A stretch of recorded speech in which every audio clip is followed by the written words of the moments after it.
Hey guys, tonight we're doing something a little different, and a little bloodier. You're not just hearing about the Roman Colosseum, you're stepping into it. That's right, it's 80 CE, the sun is scorching, 50,000 eyes are locked on you, and you've just been shoved through a dark stone archway into a giant pit surrounded by roaring, hungry Romans. And the worst part? You're definitely not going to survive this. So before you get comfortable, take a moment to like the video and subscribe, but only if you genuinely enjoy what I do here. Drop your city and time in the comments too. I want to know who's joining me from what corner of the Empire. Now, dim the lights, maybe turn on a fan for that soft background hum, and let's ease into tonight's journey together. The first thing that hits you isn't the smell, it's the noise. A deep, vibrating roar, like the inside of a lion's throat. Only it's 50,000 people chanting for blood. Then comes the smell, sweat, oil, wet stone, dried blood, and something metallic. You're barefoot, chained to a group of equally terrified strangers, and you're all wearing the same tunic. Itchy wool, already stained with someone else's fear. Welcome to the Colosseum, friend. This isn't your story alone. It's the story of every unlucky soul tossed into this architectural marvel that doubled as a death theatre. Don't let the iconic arches fool you. It's not a stadium. It's a slaughterhouse with seats. As the gates slide open, yes, actual trap gates operated by ropes and slaves, the midday sun floods the arena. Your eyes squint against it, but the crowd sees everything. You're the opening act, not a headliner. That honour goes to the trained gladiators later. Your pre-game entertainment event. Cannon fodder. Some people think every match here was a noble duel between evenly matched warriors. Wrong. So wrong. The vast majority of combatants weren't professionals. They were prisoners, woes, foreign obtainers, criminals, even unlucky debtors. You're in that last category, sold off by your family, to cover some overdue taxes, and now holding a chipped wooden sword they told you was symbolic. Spoiler, it's not symbolic enough to keep you alive. To your left, a man is already crying. To your right, another is whispering a prayer in a language you don't recognise. It doesn't matter. The gate across the arena opens. Out trots a man covered in shining bronze armour, with a net and a trident. He looks bored. He's done this 50 times and his gear is custom fit. Yours is, well, minimalist. Let's pause for a second. Did you know the Colosseum, officially called the Flavian Amphitheatre, opened with 100 days of games? Executions, beast hunts, naval battles, and of course rigged duels. Historians still argue about the scale of the bloodshed. Some claim up to 9,000 animals were killed in the first opening weeks alone. Others say that numbers exaggerated, a propaganda flex by Emperor Titus to show off imperial dominance. What's not debated is that those opening spectacles were designed to shock, awe and numb the public to state-sponsored brutality. Mission accomplished. Back to the arena. The guy with the trident takes a few steps forward and gestures for you to come at him. You freeze. What's the move? Charge? Play dead? Hope the crowd gets distracted by a pigeon? Nope, doesn't matter. The trident sails across the sand and lands in your thigh. The crowd erupts, your legs buckle. The pain is white hot, but the shame is worse. Your attacker saunters over and yanks the weapon out. He could kill you now, but he drags it out. He's putting on a show. Here's a fun fact, well, fun if you're into twisted trivia. Some matches were so clearly one-sided that the victor was promised in advance. Like rigged wrestling but with actual fatalities, sponsors would pay to have their favoured fighters win, often arranging for their opponents to be drugged, malnourished, or simply not informed that they'd be fighting that day. There's even a record of a man being shoved into the ring with no weapons at all, just a wooden prop shield painted with flowers. He lasted about 7 seconds. The man standing over you now raises his hand. The crowd roars again. You catch fragments. Strike! Finish him! Coward. You wonder if they see you as a person or just a prop, maybe both. Then comes the thumb. Ah yes, the Emperor's thumb. Here's the thing, despite what Hollywood tells you, we don't actually know which direction meant death. Some scholars argue that pollis verso, the term used in ancient texts, could mean thumb up, down, sideways, or even a hidden gesture. Others claim the thumb represented a sword. Up meant drawn, down meant sheathed. So while movies love the dramatic thumbs down, the reality is, no one knows. What we do know is that one flick of a rich man's wrist could decide your fate. And in your case, it's unclear. The emperor, some forgettable nephew of somebody powerful, is too busy laughing at a joke someone told. No gesture comes. The crowd grows restless. Your opponent sighs. He swings the trident one last time. Darkness. But your story's not over, not really. Your body is dragged off by 2 teenage slaves. If you're lucky, they'll dump you into the pit behind the stage, one of the many mass graves beneath the arena floor. If you're unlucky, they'll find you're still breathing. And then you get the honour of facing the beast tomorrow. Because this isn't about fair fights. It never was. This is about control, spectacle, and the state reminding people what happens to those who fall out of line.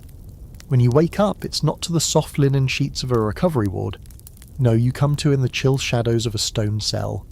Your leg's been half bandaged with what looks like someone else's tunic, and there's dried blood flaking off your knee.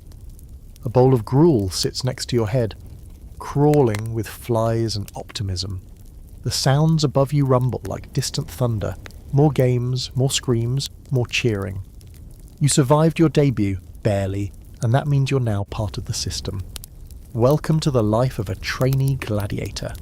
Or more accurately, welcome to being a human commodity at Ludus Gladiatorius, the gladiator school. The irony? Gladiator schools sound almost noble, like you're all being groomed for glory. What they really are is part barracks, part prison, and part torture chamber. You're marched there in chains, half limping past rows of statues meant to inspire you.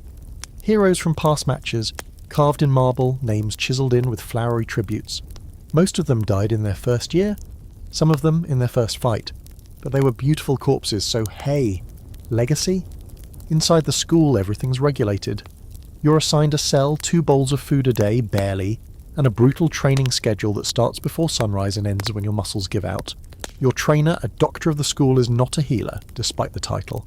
He's a former gladiator with a scarred face and 0 tolerance for weakness. He has a long stick he likes to slap against walls and ribs. Discipline is his favourite word, pain is his favourite method.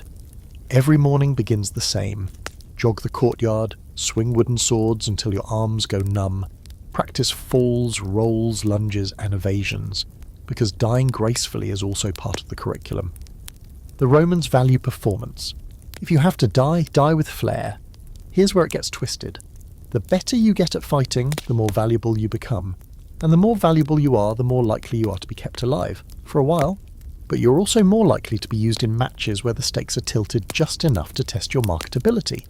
The house wants a return on its investment. That means feeding you into unfair matches to boost the odds or humiliate another fighter. And the odds? Oh, they're never in your favour. You're grouped with other newcomers. Gauls, Greeks, Egyptians, Syrians. Most don't speak Latin. One guy hasn't spoken at all since arriving. A big Germanic youth named Varchus seems to have caught the trainer's eye. He swings like a bear and takes hits like one too. You overhear the trainers muttering about his exhibition potential. Translation: he's good enough to be used as a pet for something showy and probably rigged. Some days you're forced into mock battles. You and your fellow recruits are pitted against one another with wooden weapons, but no helmets. Bruises become badges of shame. If you win too quickly, you're labelled cocky. If you lose too quickly, you're a disappointment. There's no winning, just degrees of survival. There's one story that floats around the school, whispered in the cracks of the stone walls during the night, about a gladiator named Lupercus, who was so skilled they kept giving him weaker and weaker opponents to keep the show thrilling. It was like watching a tiger toy with rabbits, until one day they set him up, put him against a blind beggar with a hidden blade. The blade was laced with poison. Lupercus won the fight. Then he collapsed an hour later, foaming at the mouth. That's how they thank you here, for keeping the crowd happy. What's fascinating and tragic is how normalised all of this becomes. You catch yourself talking about your own hypothetical death like it's just another workout. If they put me up against a secutor, I'll aim for the legs. If it's a retiarius, stay away from the net. These aren't jokes, they're strategies. And they're built on the assumption that your next fight might not be fair. Because guess what? It won't be. Unfair matchups weren't a bug in the system. They were the system. A gladiator with years of experience might be told to go easy on a newcomer. Not out of mercy, but because the crowd loves an underdog. The loser wins, the winner takes a dive, and bets are rigged accordingly. But if someone gets carried away or the newbie flukes a real win, the punishment is swift and merciless. One popular method: toss the offender into the next Venecio, the animal hunt as accidental prey. Oh, and speaking of rigging, here's a fringe detail. Some trainers were rumoured to inject fighters with strange herbs or wines before matches, some to numb pain, others to dull senses. One exotic recipe included poppy, fermented honey, and ground beetle. Nobody really knew what it did, except that fighters on it laughed a lot and then passed out mid-match. There's no recipe book, just scribbles in the margins of old Roman texts and guesses from archaeologists piecing together ancient pharmacology like a forensic puzzle. That brings us to a big debate. Were gladiators respected or reviled? Some historians argue they were like rock stars, worshipped, adored and elevated. Others insist they were closer to livestock, applauded in the moment, but easily discarded. The truth? Probably both. Gladiators were celebrities with expiration dates. The crowd might chant your name today and demand your blood tomorrow. Fame and death went hand in hand, sometimes literally. By the end of your first week in training, your hands are blistered, your back aches like a broken wheel, and you've learned how to dodge, parry and fall without screaming.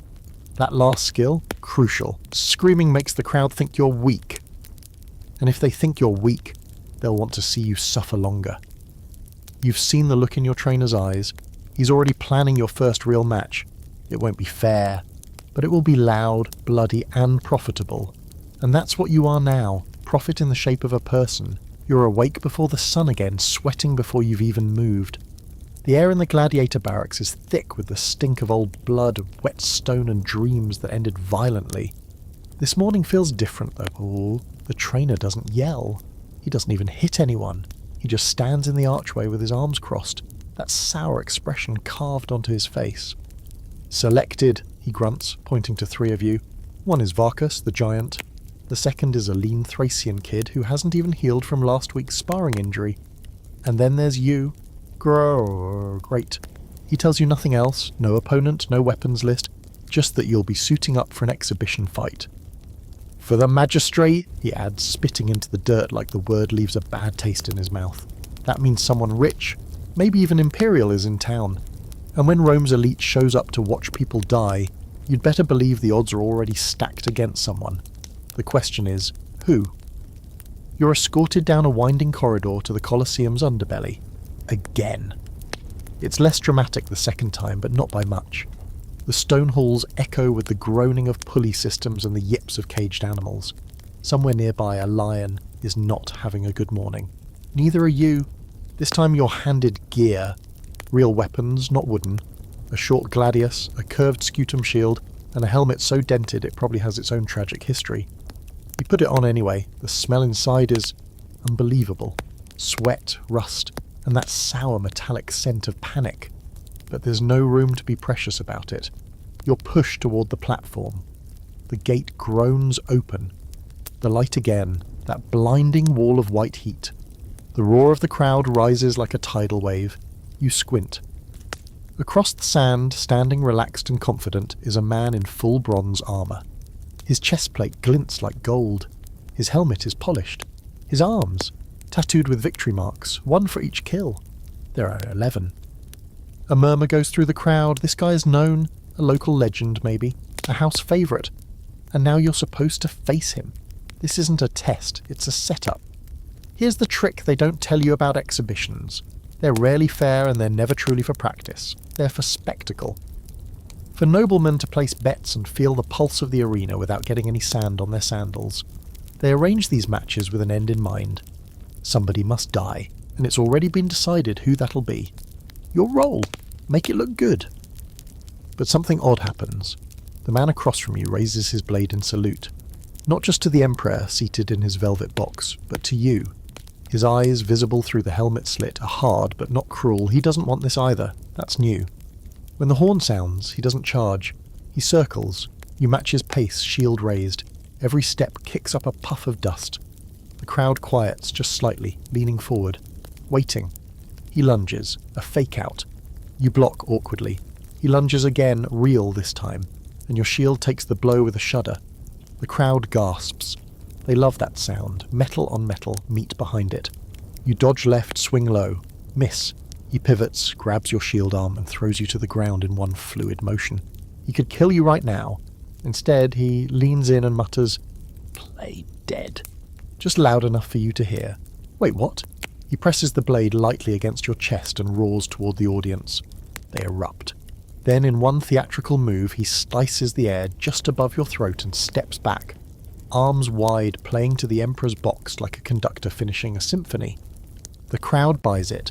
They see your limp body, your twitching legs, the blood you coughed up from the fall, and they believe they've seen a kill. But you're breathing, you're blinking, and your ribs definitely hurt like they've been headbutted by a donkey, but you're alive. He walks off, leaving you there like yesterday's drama. Eventually the slaves come, roll you onto a cart and wheel you off stage. One whispers, "Lucky," under his breath. The other, he looks annoyed. Probably lost a bet. You get dumped behind the arena, still playing dead. Once the cart moves on, you sit up. That fighter, whoever he was, saved you.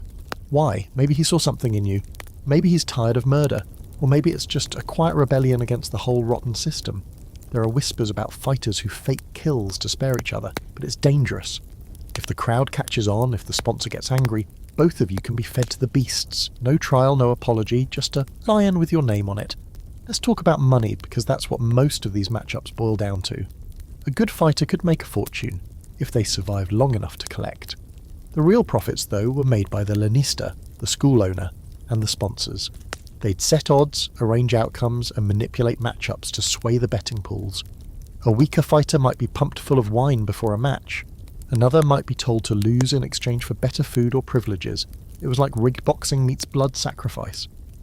Here's a weird historical detail. Some matches were fixed not just for money, but for draw. Roman society loved narrative. They'd pit a former slave against the master who condemned him, or stage a fight between two brothers, real or invented. One scroll even mentions a fight between a husband and wife, she dressed as an Amazon, he as a centaur. Romantic? Maybe, until she lost her head. And this brings us to an old debate. Were all matches unfair, or just the worst ones? Scholars argue endlessly about how much of the gladiator system was sport versus sheer political theatre. Some say the best fighters fought fair duels. Others believe all of it was rigged to maximise entertainment value and reinforce Rome's power. The truth is probably a tangled mix of both. But in your case, this fight was a lie, and the lie saved your life. Back in the training cells, you sit in the corner and press a damp cloth against your ribs. The others glance at you differently now, not with envy or awe, but something softer, maybe respect, maybe pity. You played dead, and for now, that's good enough, until they call your name again. The cell door creaks open 3 days later. You're still sore, still bruised in places you didn't even know had nerves, and definitely not mentally ready for whatever's about to happen. The same guard who always smells like onions and crushed dreams barks your name. "You're up," he grunts. No explanation, no weapon, just a shove in the general direction of your doom. Classic. This time there's no armour waiting. No sword, not even a helmet. You're handed a scratchy brown tunic and a leather belt and told to walk. The pit of your stomach drops because you've heard the rumours. When they give you the tunic and nothing else, you're not being sent to fight a man. You're being sent to entertain. And not in the good way. You're marched through the tunnels, the torchlight flickering against the damp walls, illuminating old blood spatters that no one bothered to clean. The smell of animals hits you first. Sharp, musty and wrong. You're not sure what's in the next room until you hear it. A low growl, rumbling like thunder wrapped in fur. Then it clicks. The lions.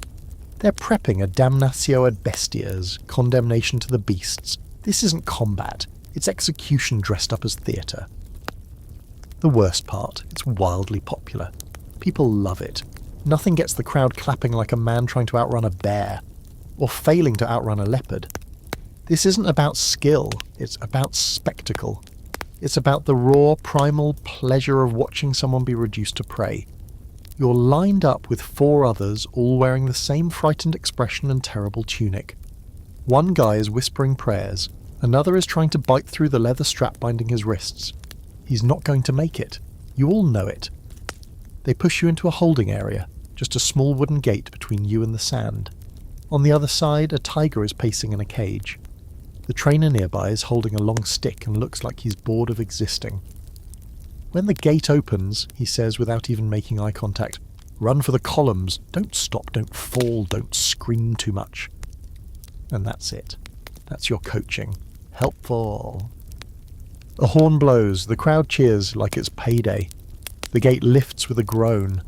And just like that, you're sprinting onto the arena floor, bare feet slapping against hot sand, chest pounding, the roar of thousands hammering your ears from every direction. The tiger is released, and all of Rome watches to see if you'll make it 20 seconds. Now here's the messed up part. You're not even the main event. These beast hunts, or venaciones, were the morning shows. Warm-ups. A bloody little appetizer before the real matches. The crowd doesn't even know your name. You're listed as condemned criminal number 7, for a crime you didn't even commit. The paperwork probably says theft, or treason, or something vague like disrespecting the gods. Doesn't matter. You're part of the blood rain ritual now. You dart behind a broken column just in time. The tiger swipes at another man, and the sound it makes is horrifying, like cloth tearing and meat splitting all in one go. The man screams, but it's cut off mid-breath. You don't look, you don't want to remember his face. Here's a historical detail that most people miss. These animals weren't just random beasts plucked from the wilderness. They were imported. Tigers from India, lions from Africa, bears from Gaul, crocodiles from the Nile. They were shipped, caged and half-starved so they'd be extra aggressive on show day. That's right, Rome had a literal supply chain dedicated to importing terror. The animals were brutalized into rage and then loosed upon the condemned like wind-up nightmares. But every now and then one of the animals didn't play along. There's a famous story of a lion who entered the arena, looked around at the screaming crowd and just sat down, refused to attack. The crowd was furious. Some say the lion was later killed backstage, others say it was pardoned and retired as a sort of celebrity beast. Who knows? The truth is buried under layers of myth. But it's a small reminder that even the monsters sometimes had more mercy than the audience. Back in your reality, you're still hiding behind the column, heart slamming against your ribs like it's trying to break out. You don't know where the tiger went. All you hear is chaos, screaming, growling, the crunch of bone. You know you won't last much longer like this. And then silence. The growling stops. The crowd quiets. You peek out and see something you didn't expect. The tiger has turned its back. It's pacing the edge of the arena, uninterested in the last survivor. You. The gate opens again. A figure steps out, tall, armoured, confident. A venator, one of Rome's trained animal hunters. He walks slowly, casually, like this is just another Tuesday. And for him, it is. He pulls back his bow, fires, and the arrow sinks into the tiger's side. It snarls, spins, stumbles, and collapses. The crowd roars, not for the tiger, not for you, for the hunter, the hero who ended the show. You're just collateral, an afterthought. They escort you off the field, trembling and soaked in cold sweat. You're not even sure how you're alive. Maybe luck, maybe the tiger just wasn't hungry, maybe that sitting lion energy passed on. Either way, you've lived through one of the most unfair setups imaginable. And here's the bigger question. Why do people keep watching this? Scholars still debate it. Some say it was about moral lesson, condemning criminals publicly as a warning. Others say it was psychological release, a way for the crowd to let out suppressed violence. But most agree it was entertainment at its most extreme. And when the crowd grows numb to a sword fight, you need a tiger. And when that's not enough, you stage a blindfolded man fighting 2 hyenas. Yes, that really happened. Back in the holding area, one of the other survivors, if he can be called that, asks you how it felt. You don't answer. You just stare at the floor, remembering how close the tiger's breath came to your neck. You're not a gladiator today. You're not even a criminal. You're a prop in a machine that only moves when fed by blood. And you're starting to understand just how deep this horror goes. You don't sleep that night. Not really. You lie on your back, staring at the cracks in the stone ceiling while rats shuffle nearby, and your muscles twitch from memories of sprinting through the arena with a tiger breathing down your spine. You keep seeing the claws, the blur of stripes, that frozen moment when the beast chose not to end you. And you wonder, was that mercy or boredom? No one talks much the next morning, not even the loud Gaul who usually snores like thunder. There's a kind of silence that sinks into your bones after a brush with that level of terror. But the quiet doesn't last. By midday the guards return, barking names and jabbing spears through the bars. The games are ongoing and you're not off the hook just yet. This time though, the buzz in the hallway feels different, less desperate, almost excited. You're not being marched to the usual prep rooms, no dull wooden weapons, no clunky recycled armour. Instead, you're herded toward the inner tunnels beneath the Colosseum. The tunnels, the ones the veterans whisper about after lights out. It's darker down here, damp, smells like mould, old blood and wet fur. You can hear things, creaks, growls, distant chains rattling, and every so often a scream abruptly cut off. Welcome to the basement of nightmares.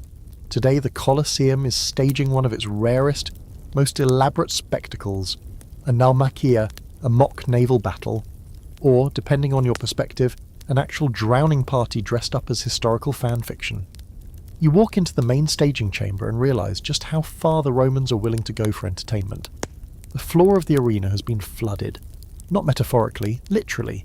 The great underground channels have been opened and the Colosseum is now a shallow lake. The sand is gone, replaced with murky water, floating debris, and rows of wooden boats bobbing like toys in a giant marble bathtub. You are handed an oar, not a sword, not a spear, an oar. You're part of a crew now, conscripted into a fake naval force representing some historical faction Rome supposedly conquered centuries ago. Your boat is lashed together from warped planks and tarred rope. It leaks before it even hits the water. The man next to you mutters, "We're the Egyptians today." You nod, pretending this makes sense. Across the arena, the Greeks are boarding a larger, better armed boat. You can already tell this isn't going to be an even fight. Here's the twisted part. Naumachii were massive undertakings, often reserved for festivals or imperial birthdays. The logistics were insane. They involved dozens of slaves, rigged plumbing systems, and sometimes even the temporary flooding of entire amphitheatres. Some historians argue that full-scale sea battles were only staged once or twice in Roman history. Others believe they were more common, just on smaller, deadlier scales. Either way, it's one of the most expensive ways to kill people for sport, and the Romans absolutely adored it. Your boat creaks as it's pushed into the artificial lake. The water comes up to your knees, and you can't swim.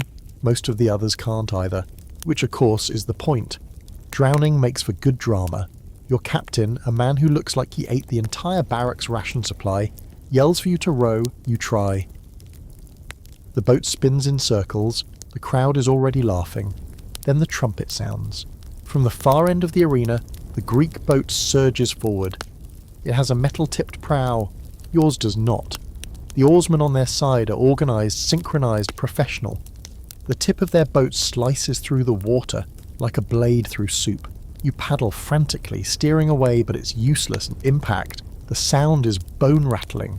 Wood splinters. You're thrown backward into the filthy water. Something stabs your leg. A jagged bit of ore? A nail?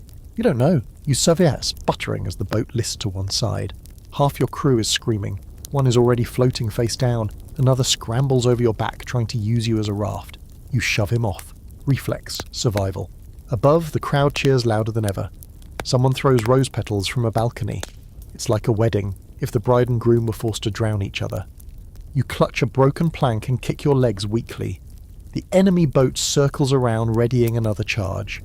You hear shouting. Laughter, a horn blast. Arrows begin to fall from somewhere. You're not sure which side is supposed to have archers, but it barely matters. One hits the water inches from your face, another lands in someone's shoulder. That man howls, slips beneath the surface, and doesn't come back up. Eventually, you reach the edge of the arena and cling to the stone lip. One of the guards, blessedly disinterested, drags you up by your tunic and lets you collapse on the walkway, coughing up water and bile. You're not dead, but you're not alive either. Not in the way that matters. You're soaked, bleeding, and humiliated, but you were part of a naval reenactment, so hey, history. And here's something curious. Some scholars believe the naumachii weren't just for gladiator, but for empire propaganda. The matches were often themed around Rome's great victories over barbarian nations. The message? Rome is dominant, civilized, powerful enough to recreate past glories in their own backyard using real human lives as props. Whether or not the battles were historically accurate. Irrelevant. What mattered was the visual. Rome wins, the rest drown. There's a fringe theory, unproven but tantalizing, that one emperor, probably Caligula, because of course it was Caligula, once staged a Naumachia where the winning side was secretly poisoned beforehand. The crowd didn't notice, they just assumed the victors died later from wounds. Maybe that's nonsense, maybe not. But if you've learned anything by now, it's that fairness has nothing to do with any of this. Back in the holding cells, the survivors from the boat match sit quietly. One man won't stop shaking, another keeps coughing up water. You peel off your tunic and wring it out, blood and pond scum dripping onto the floor. You didn't win anything today. You didn't even fight. You floated, you sank, you flailed, and somehow you're still here. But you're starting to understand something dangerous. Surviving in the Colosseum doesn't come from strength or courage or training. It comes from knowing when to go limp and when to play dead. Your back still aches from the mock naval disaster when the next twist in this never-ending blood pageant drops into your lap like a dead pigeon. The announcement comes in the form of a horn blast and a scroll read aloud by a pompous little herald with shoes cleaner than your drinking water. He's grinning like this is the best day of his life, and maybe it is, because he's not on the roster. In honour of the noble Emperor Commodus, all games today shall feature elevated themes of divinity, myth and spectacle, he proclaims. Our great leader himself will be gracing the arena floor. You don't even have to fake the shudder. Everyone has heard of Commodus. Emperor, yes. Stable adult human being, not even close. He's the guy who genuinely believes he's the reincarnation of Hercules. Not metaphorically, literally. Like, he walks around with a lion skin over his shoulders and a club, making growling noises and demanding statues be recarved with his face. He renamed Rome after himself. Once tried to rename all the months of the year. Just imagine the ego of a man who looked at a calendar and said, what if every month was Matemba? The worst part? Commodus doesn't just watch the games, he joins them. Armed to the teeth. Always armoured, always protected, always surrounded by guards disguised as opponents. He kills disabled people in staged fights and brags about his win record. It's like watching a child throw rocks at tied-up frogs and calling it a war campaign. You hear he's already in the arena, giving a speech. Something about the glory of Rome, the honour of the gods, and how his unmatched skill with the bow is a divine gift. You glance at one of the other fighters near you. He rolls his eyes. Another mutters, let's hope he just kills a giraffe and calls it a day. Spoiler, he does not. You're marched back through the now familiar bowels of the Colosseum. Passing handlers trying to calm terrified animals and sagehands frantically rearranging scenery for the upcoming divine hunt. It's a whole production. Today's theme is the 12 Labours of Hercules, and guess who's starring in every role? That's right, the Emperor himself. You're not part of the main show, thank the gods, but you've been cast as a background character in one of the reenactments, specifically Labour 8, the Mares of Diomedes. Commodus will be playing Hercules, of course, and you and a few dozen other poor souls will play the stable hands who try to feed the man-eating horses. It's mostly about dying dramatically, very few lines. You're suited up in leather straps, fake beards, and thrown into a ring where 4 horses, yes, real ones, are neighing, stomping, and visibly panicked by the drums and shouting above. They're not man-eaters, obviously, but that doesn't matter. The trick is in the stagecraft. Or so they say. The gate opens, Commodus enters to thunderous applause, bathed in sunlight, his bronze armour gleaming like a disco ball of hubris. He swings his club, which is probably real this time, and shouts, "The beasts of Diomedes shall know my wrath!" And then he charges, not the horses, you. You're the warm-up act before he tames the beasts. And to ensure the crowd gets their gore fix, he's been given a real sword this time, not the stage-safe blunted one he normally uses for show. You scramble, duck, roll. The guy next to you takes a glancing blow to the arm and drops like a sack of turnips. Commodus roars with laughter, lifts the sword high and raises one eyebrow toward the Emperor's box as if waiting for applause. He gets it. The people eat it up. The Emperor, killing bad guys in the arena. It's their version of reality TV. Violent, vulgar, and painfully scripted. Let's be clear here. This is the Emperor playing gladiator. He is never in real danger. His armour is reinforced. His opponents are half-starved, unarmed, and instructed to die gracefully. The guards are standing by with crossbows in case anyone gets funny ideas. And there have been ideas. One poor soul tried to swing a hidden blade at Commodus once. Didn't even scratch him. He was immediately swarmed by 20 guards and later fed to a pack of hyenas dressed in armour. Yes, actual armour. For the hyenas. You couldn't make this stuff up. Back in the ring, you trip over a heap of theatrical hay and land awkwardly, just in time to avoid Commodus's wildly inaccurate downward slash. He's not as skilled as he thinks, but he's got the showmanship, twirling his sword in wide arcs, raising his arms after every kill, looking to the crowd like a child who just tied his shoes and wants someone to clap. You play your part. You limp, you flinch, you fall dead when a nearby swing ruffles your hair. Another soldier winks at you as he drags your corpse to the edge of the arena. You're out of danger, for now. Here's a historical truth. Commodus really did participate in the games, repeatedly. He charged the state thousands of sesterces every time, pretending to be a professional gladiator. Except the costs weren't real. He just moved money from one imperial account to another and called it wages. And the matches? They were grotesquely one-sided. He once killed 100 bears in a single afternoon. Another time he beheaded an ostrich and waved the dripping head at a group of senators as a joke. Hilarious, right? They didn't laugh. In fact, some historians believe his obsession with the arena is what pushed the Senate to finally move against him. After all, it's one thing to be a megalomaniac. It's another to start dressing up as a demigod and slaughtering people for your birthday party. There's still debate over how much of his fighting was real. Some sources insist he did fight actual gladiators, under careful conditions. Others say every single opponent was disabled, bribed or drugged. There's even a theory that the blades were sometimes swapped mid-fight for safer versions. You'll never know.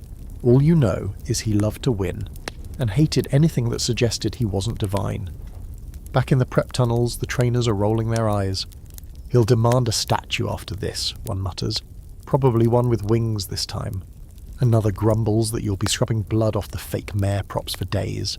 The costuming department is already sewing lion tails onto the next group of victims. It's shaping up to be a long afternoon. You slink back into your barracks, avoiding eye contact with the others. No one says a word. There's no celebrating surviving a Commodus show. No pride in pretending to be part of a myth. You weren't a fighter today. You weren't even a human.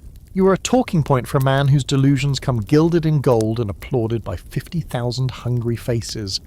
The games go on, and somehow you're still breathing. You don't think it can get worse. Not after the naval fiasco. Not after playing cannon fodder in Commodus's sweaty Hercules cosplay. But then, one morning, the guard tosses you a tunic that's slightly smaller than usual, cinched with a decorative belt, and dyed in, no, really, pinkish purple. "Get dressed," he mutters. "You're up." You frown. For what? He grins. "Girl's day." There's a pause. A long, confused, very quiet pause, in which you process that sentence and come up with exactly 0 good follow-up questions, but it starts to make a twisted kind of sense when the others start giggling. Not laughing, giggling like schoolboys watching someone get picked last for a team they don't want to be on. One even claps mockingly. "Looks like you're joining the gladiatresses today." That's right. Today's match is themed around women warriors. It's one of those rare occasions when female fighters take the arena, usually billed as exotic, erotic and curiously thrilling by the men in the front row. Sometimes real female gladiators fight.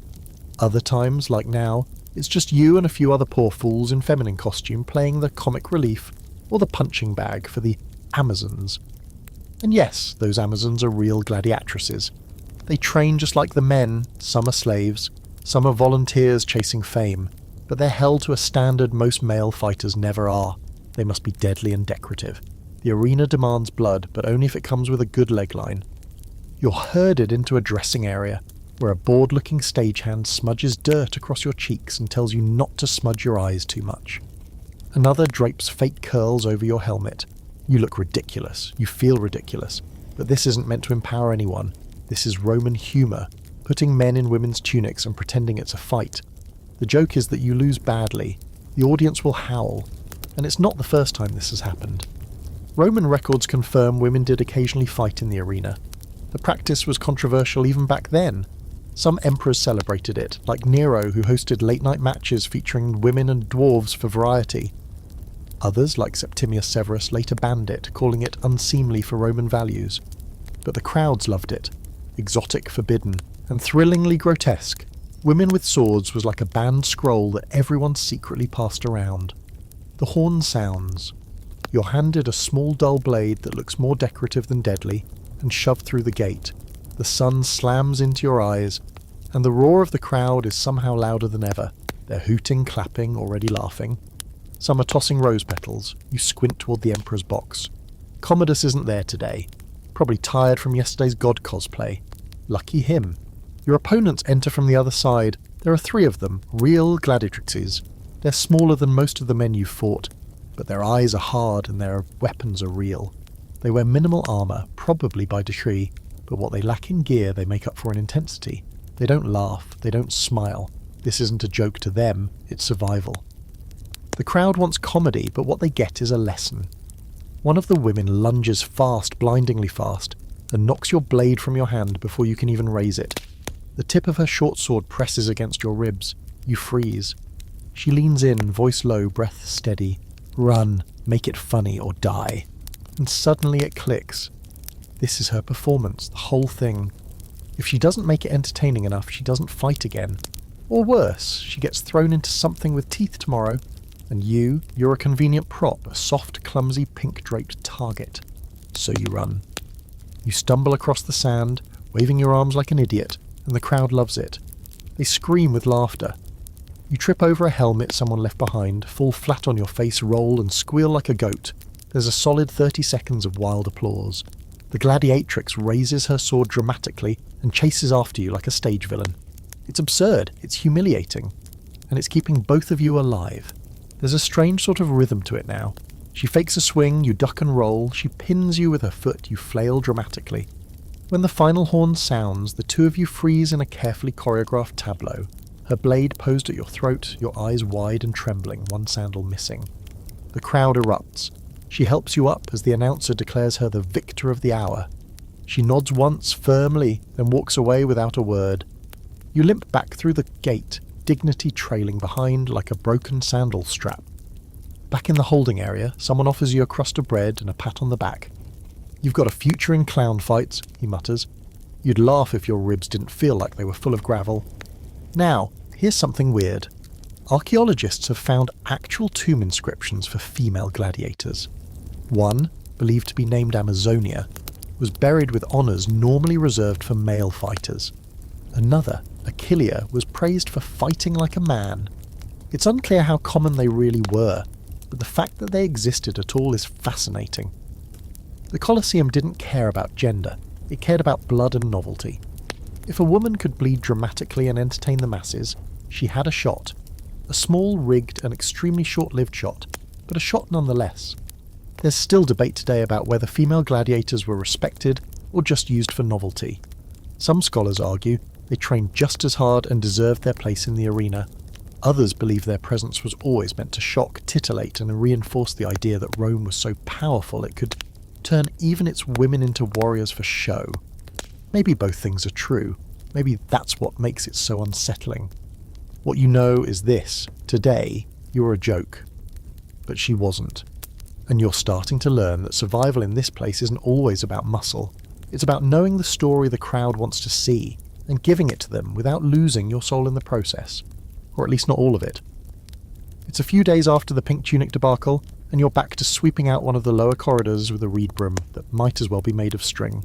A gift for the funny man, as the guards now call you. They say it with grins, like you've joined some exclusive club of gladiator jesters. Maybe that's better than next to die. But it still stings. Your bruises haven't healed. Your pride definitely hasn't. You're halfway through scraping dried blood off the walls when you hear it. Low growls, shuffles, the unmistakable sound of claws dragging across stone. You stop. Listen. Then a handler's voice breaks through, shouting something guttural and panicked. And suddenly you realise you're standing way too close to the animal cages. Again. And just like that, the day's theme changes. The beasts are being prepared. It's Venatio Day, beast hunting spectacle, and this time you're not part of the morning snack pack that gets mauled for warm-up. You've been promoted. You're part of the official afternoon Venatores unit, even if no one gave you that title.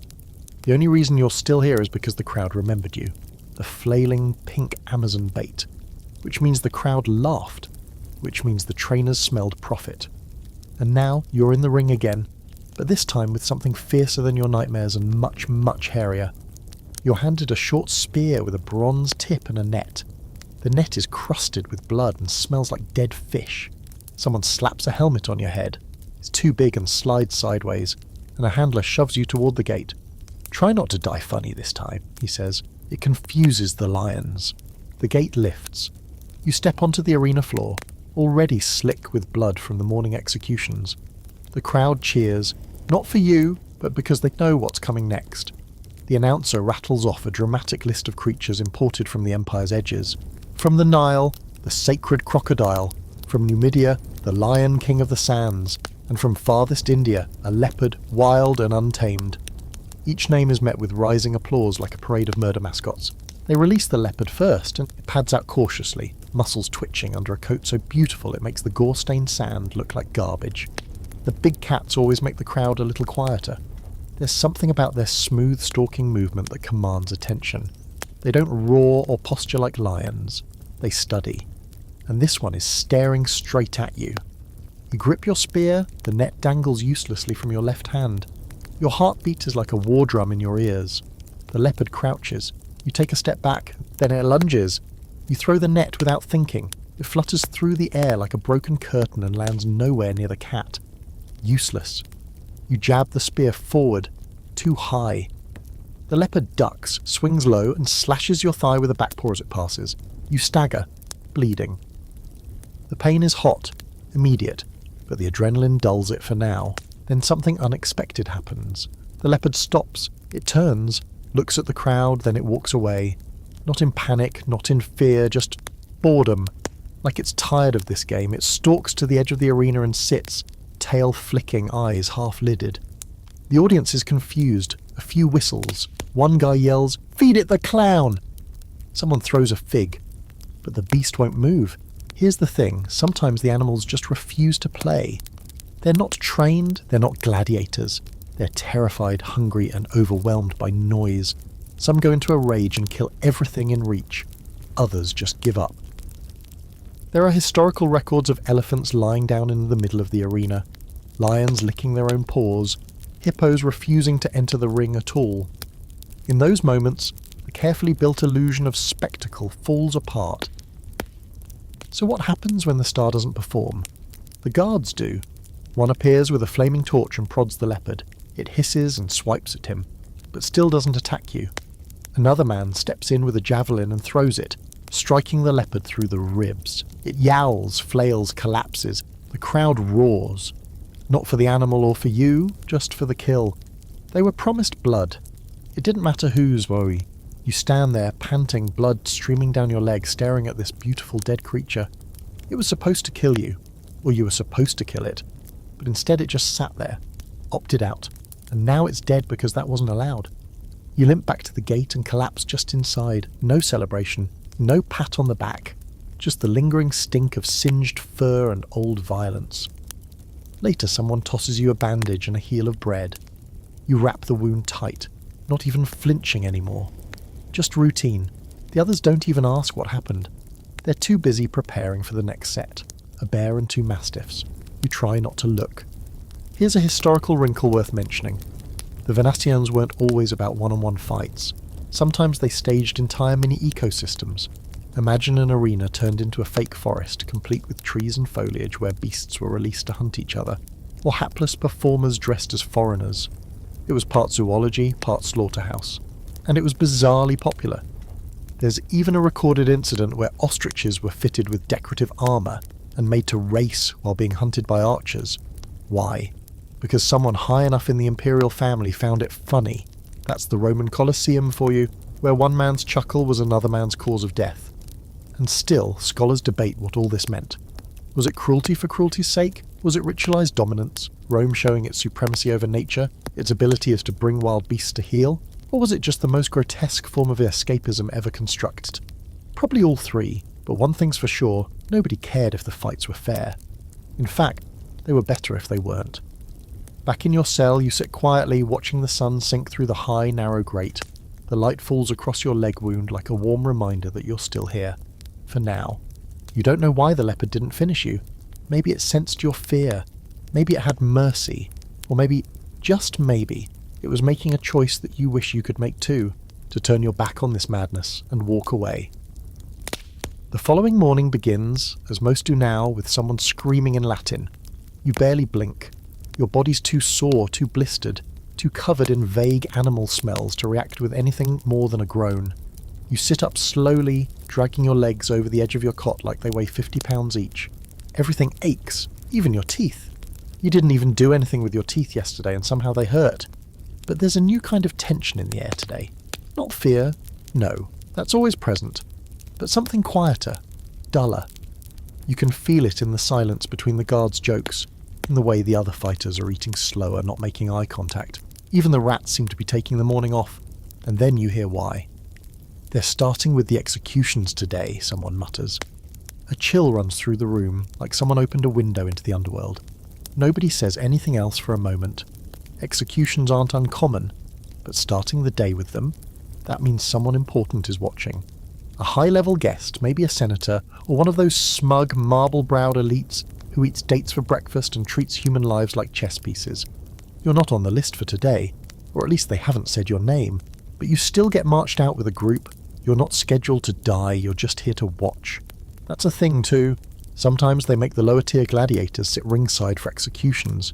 A kind of morale strategy. A reminder, just in case anyone got the wild idea that survival meant freedom. They place you in a shaded spot near the arena floor. You sit with 12 others, mostly rookies. One looks like he hasn't eaten in a week. Another won't stop twitching. You don't blame him. Then the gates open. The first condemned man walks out. No armour, just a loose robe, already darkened at the hem with fear sweat. He doesn't cry, doesn't plead. He just walks straight ahead, stiff and slow, like every muscle in his body has decided to preserve dignity at the last possible moment. The announcer reads out his crime, theft and defiance, which could mean anything from stealing a coin to sneezing near a senator's wife. The audience doesn't care. They just cheer like they're at a chariot race. The executioner enters next, not a gladiator, a specialist. He's wearing a red tunic, clean, unadorned. His face is expressionless, like he's thinking about dinner while twirling a massive axe. The condemned kneels, the axe is raised. You expect the crowd to go quiet. They don't, they cheer louder. And just like that, the man's head hits the sand. There's a long pause in your brain where thoughts are supposed to be. You're vaguely aware of the crowd screaming approval, of the announcer hyping up the purity of Roman justice, but your mind is stuck on the wet final sound that happens when bone splits under steel. It doesn't echo, it thuds like a dropped melon. The sand drinks the blood almost greedily. And just like that, it's over. Or it would be, except this is only the first act. Over the next hour, 5 more are marched out. Some walk, some need to be dragged. One woman screams the entire way, throat raw and cracked, until she's silenced. You try not to blink, you want to, but something in you insists that if you look away, you'll be next. Then the real show starts. A wooden set is wheeled into the arena, painted like a hilltop badly. It looks like a child's school project, with some unfortunate skulls nailed on for flair. The announcer explains the story they're about to reenact, a mythological tale about betrayal, punishment, and divine vengeance. None of it matters. What it really means is that the next round of executions will be done with flair. You've heard of these. Damnatio ad ludum, condemnation by performance. Death staged as public theatre. The roles are assigned. The traitor, the beast, the hero. The condemned dress in silly costumes and get murdered for a crowd pretending it's culture. The first man is shoved out wearing crude wings. He's Icarus! You already know how this ends. He's chased up the set's wooden slope, tripped, falls, and a hidden pit opens beneath him. A spear shoots up, he lands on it. The audience screams with joy, a theatrical death for a myth that never needed one. You sit perfectly still, and now you realise the horrifying thing about these performances. They're not just executions, they're warnings. Satire soaked in blood. A man dressed as a foreign rebel is burned alive while actors pretend to be gods mocking him. Another is fed to a bear painted gold because he's been labelled greedy. The message is never subtle. Step out of line, and this is your curtain call. Here's something disturbing you overheard once. Some senators privately debated how to improve these deaths, make them funnier, add musical accompaniment. One suggested importing Greek mimes to react in real time to each fatal blow. You wish that were a joke. Historically, the early morning executions were referred to as the meridiani, the midday spectacle. While the audience ate lunch, criminals died. Casual entertainment, crackers, dates and murder. Some scholars argue this desensitized the Roman populace, normalized brutality, kept the lower classes obedient. Others say it was just a form of crowd control, give the people something to focus on besides their empty stomachs and rising taxes. Either way, it worked. But not every match was hopeless. There's an account, possibly myth, possibly true, of a condemned man who survived multiple wild animal attacks in one of these morning shows. The crowd was so impressed that they demanded clemency. The emperor, amused, spared him. He was brought back a week later, dressed as a gladiator, and matched against a professional. He lost, but still he got one more week. You're pulled from your days by the final match of the morning. A man dressed in nothing but chains is tossed into the ring.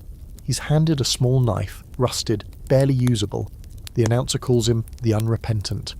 Then they release the hounds, real ones, starved, trained to kill.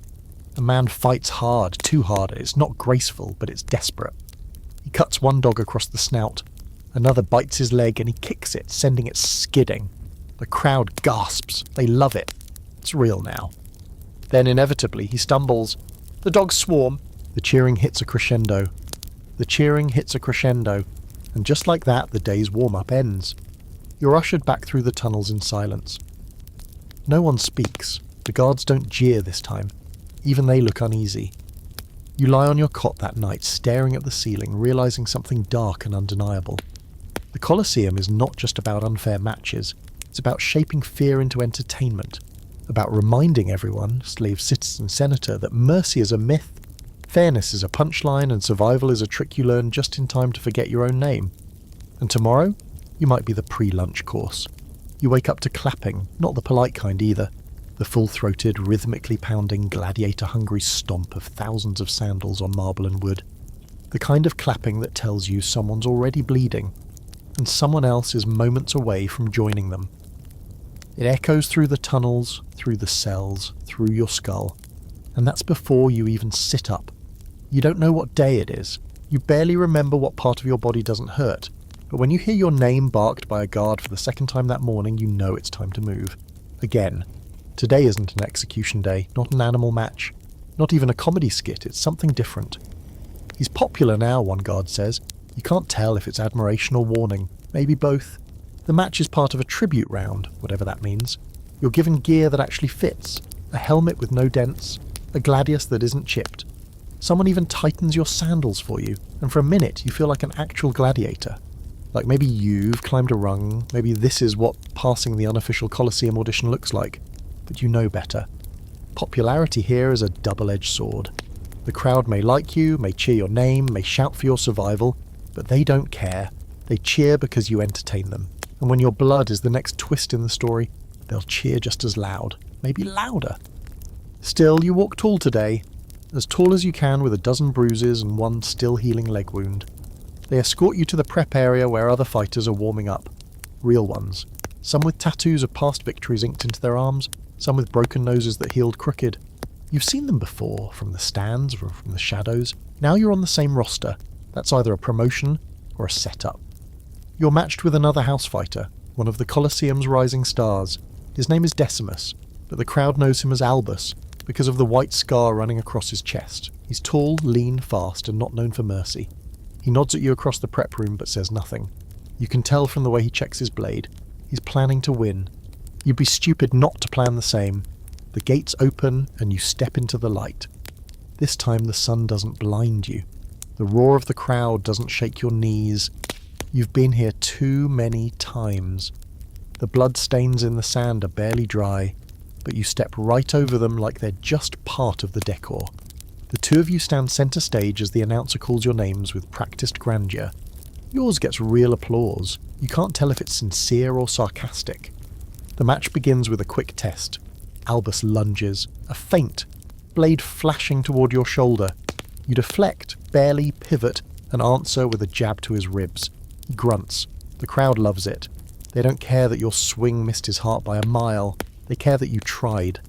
The illusion of competition, the dance of skill, the two of you circle each other, striking, blocking, pulling back. It's real, but it's also performance. You both know how to make it last. A sudden flurry of blows draws gasps. He lands one across your thigh. You slam your shield into his chest. Both of you stumble, recover. Neither of you falls. That's key. Falling is blood. Blood is decision time. And eventually, after what feels like a full hour, but is probably only 10 minutes, you both pause, panting.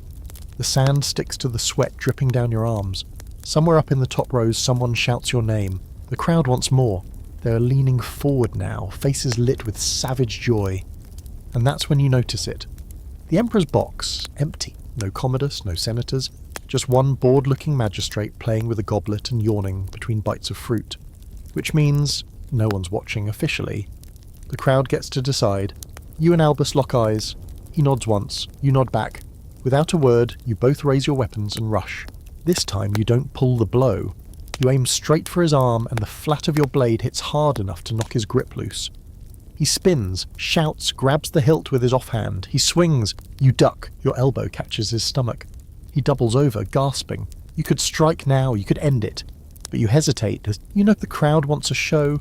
You also know that if you win too decisively, they might get bored. Worse, someone upstairs might decide you're getting too confident. And confident fighters often get adjusted. A more difficult opponent. A surprise lion. A dagger hidden in the next net.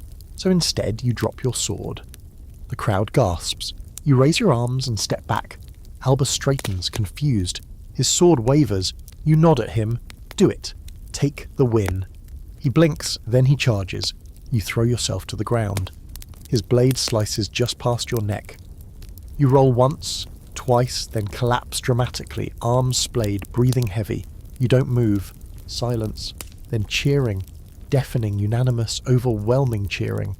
Albus stands over you, sword raised. A hero. A victor. But you? You're the favourite now, the one who gave the crowd what they wanted.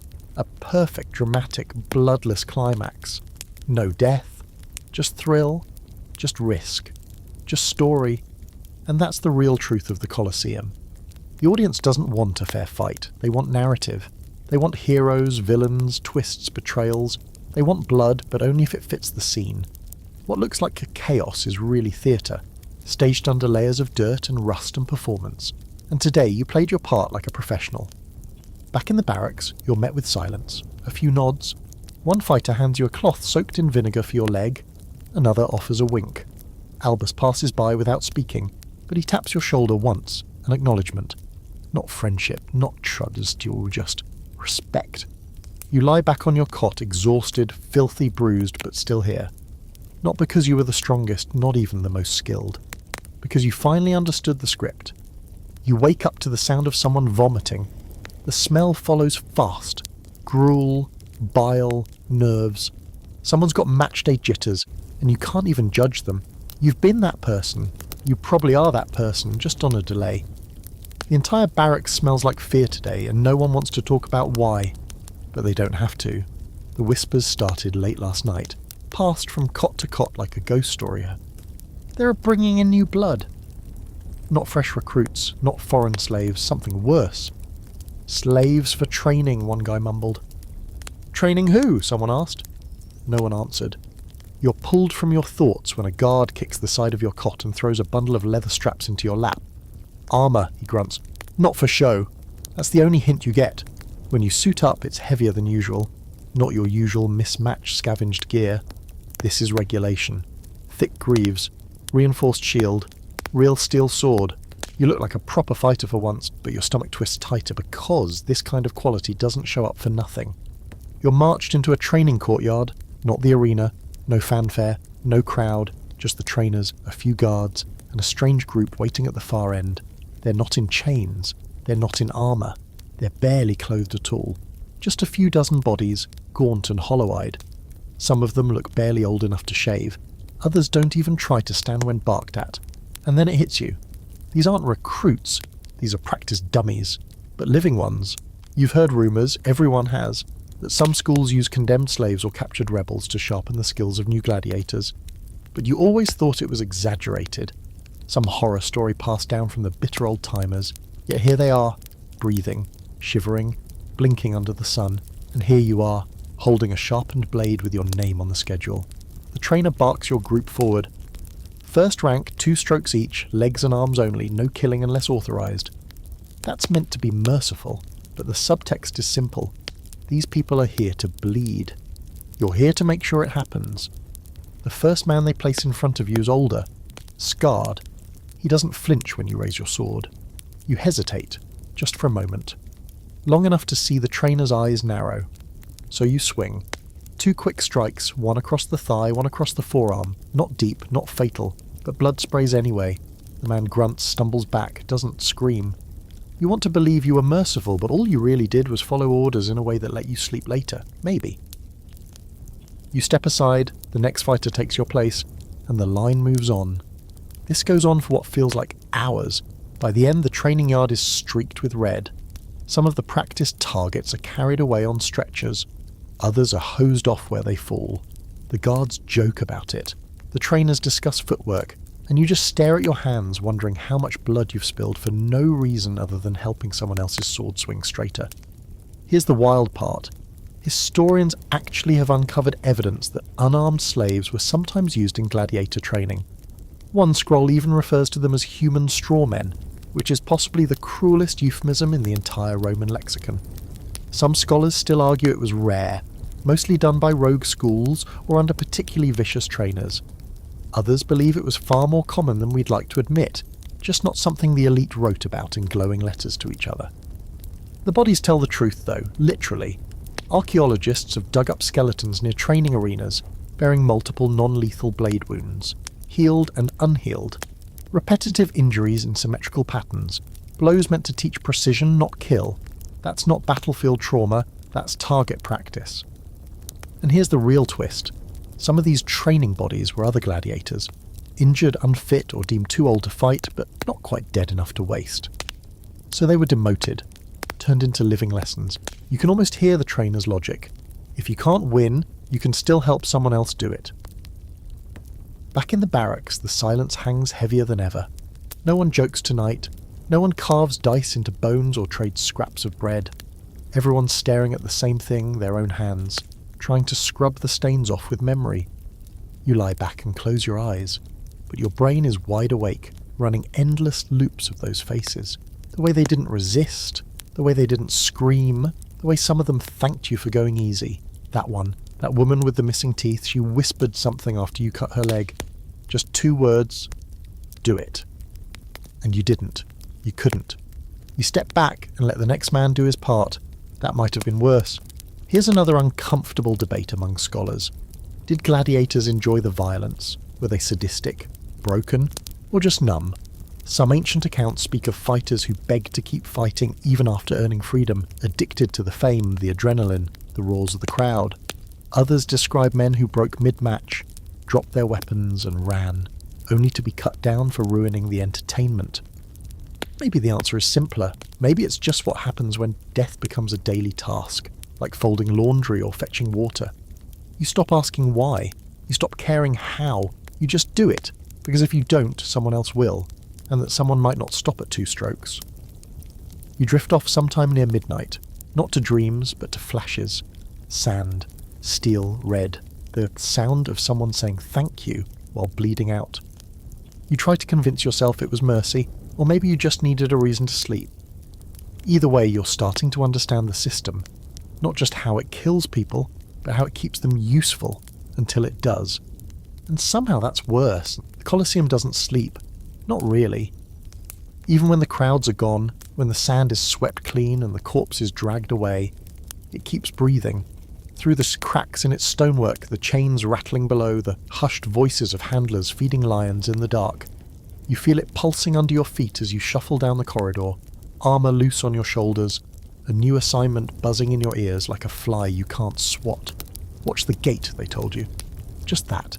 No explanation, no afternoon, no briefing. You're to stand guard by the main arena door, where the fighters are released, where the wild animals are loosed, where the heat of the day hits like a hammer and the screams are sharpest. It's not an honour. It's not even a job, really. It's a way to keep you nearby. To remind you that no matter how clever you think you've become, you're still in the belly of something too big to escape. So you stand, one hand resting on your sword, the other adjusting a helmet that still doesn't fit quite right. The door behind you is massive, reinforced wood and iron, scarred with decades of scratches, some from animals, some from desperate hands. It's covered in a reddish stain that might have been painted on, or might have just seeped in over time. No one knows anymore. No one asks. After a while, a figure steps up beside you. She's small, armoured lightly, with a round shield slung across her back. Her helmet is tucked under her arm. She glances at you without much interest and says, "You the thumb man?" You blink. "What?" She smirks. "Gate guard. You get the signal, you open the door, or you don't. Thumb up or down." You realise what she means, and feel a cold stone drop into your stomach. The Emperor isn't here today, and neither are the magistrates. Which means, in this round, it's the crowd who decides, and the gate you're guarding leads not to an exit, but to a cell behind the arena wall, a place where condemned fighters wait after defeat, for the final vote, life or death. You're not just watching the gate today, you're the final step, the silent executioner. If the crowd calls for blood, you open the gate. The killer walks through and finishes the job. If they call for mercy, you keep it shut. That's the system. That's the thumb. And they put you in charge of it today. And you want to laugh, not because it's funny, but because it's so absurd it warps your sense of logic. You, a man who played dead in a pink tunic 2 weeks ago, now gets to choose whether someone else lives or dies based on the noise level of 50,000 strangers with wine in their bellies. The first bout begins. 2 men enter. One tall and wiry, the other squat and armoured like a tank. They clash hard, fast, brutal. You watch through the grate in the gate, barely breathing. Swords crash, shields splinter, blood sprays. It's over in minutes. The armoured man stands triumphant. The loser is on his knees, gasping, holding his side where something vital used to be. Then the pause. The crowd murmurs, then shouts. The armoured man raises his blade and looks to the stands. You wait for it. The thumb. But here's the thing. There is no universal signal. Hollywood lied. Big shocker, right? Historians still argue what the thumb gestures meant. Pollis verso, turned thumb, could mean up, down or sideways. Some believe thumb up meant a drawn sword, kill. Others say thumb down meant sheathing it, mercy. There are even theories that the gesture wasn't visible at all, that it came from the crowd's roar, or from the sponsor nodding discreetly. No one agrees. But today, it's chaos. Half the crowd is chanting jugular, kill. The other half is stomping and waving, unsure if they want blood or a dramatic reprieve. The armoured man looks at you. You look back. He shrugs. You wait a few seconds, just in case someone official waves a ribbon or throws a coin. Nothing. So you do what they told you. You pull the gate open. He walks through. Behind the wall, the loser kneels, still alive, barely. He hears the footsteps. Looks up. His eyes widen. Then he closes them slowly. You turn away. The second bout ends in a draw, a rare one. The fighters stop mid-battle, panting, both too wounded to continue. The crowd loves it. They cheer, demand a rematch, but no one gets executed. You leave the gate shut. The third bout is uglier. A young fighter, new, untested, is thrown against a brute from Germania who fights like he's still at war. It's not close. It's not even fair. The kid barely survives the first minute, crawling, swinging blindly, trying to protect his face more than anything else. The crowd starts booing. They don't like cowards. The German knocks the sword from the kid's hand. The kid raises one palm open. The crowd goes wild. You already know what they want. You open the gate again. The German nods once and walks through. Later, someone brings you water. You drink it too fast, spill half of it down your chest, and lean against the wall, heart still pounding. You've opened that gate 4 times today. You don't remember the names of the people behind it. You barely remember their faces, but their deaths are now tied to your hands. Quietly, invisibly. You didn't swing the sword, but you made sure it got through. And here's the cruel part. The crowd thinks it's justice, that they are deciding, that they have a voice in all of this. But really, it's people like you, just following vague instructions, reacting to noise levels and gut feelings, who turn the whole wheel. It's not a trial. It's not democracy, it's mood-based slaughter. If the crowd's happy, they might spare you. If they're bored, you're dead. They vote with their volume, and no one keeps track of how many times the wrong person dies. There's even a recorded incident, probably exaggerated, but still chilling, where an entire match was called off because a drunken senator shouted for mercy at the wrong moment. The gate stayed closed. The crowd booed, but the moment passed. The wounded man survived. He went on to become a crowd favourite, until someone stabbed him in the bath weeks later. Wrong crowd. Back in the barracks, no one asks how the gate duty went. They don't have to. They can smell it on you. Not the blood, though that's there too. But the guilt. The weird mixture of power and powerlessness. The awful realisation that you played a part in a story you didn't write and couldn't edit. You lie awake that night, trying to remember the young fighter's face, the one who held up his hand. You try to imagine what might have happened if you'd kept the gate shut, if you'd waited, if someone else had taken the job. But you didn't wait. You open the door, and you know deep down you'll do it again. They say the rules are simple, but you're learning that in the Colosseum, simple is usually a synonym for rigged. The next morning, before you've even stretched the stiffness out of your limbs, you're summoned to the yard. No breakfast, no warning, just a thick-necked guard with a scroll and an attitude, barking your name like it owes him money. The others watch as you gear up. No one offers help. A few of them don't even pretend not to stare, because word has spread.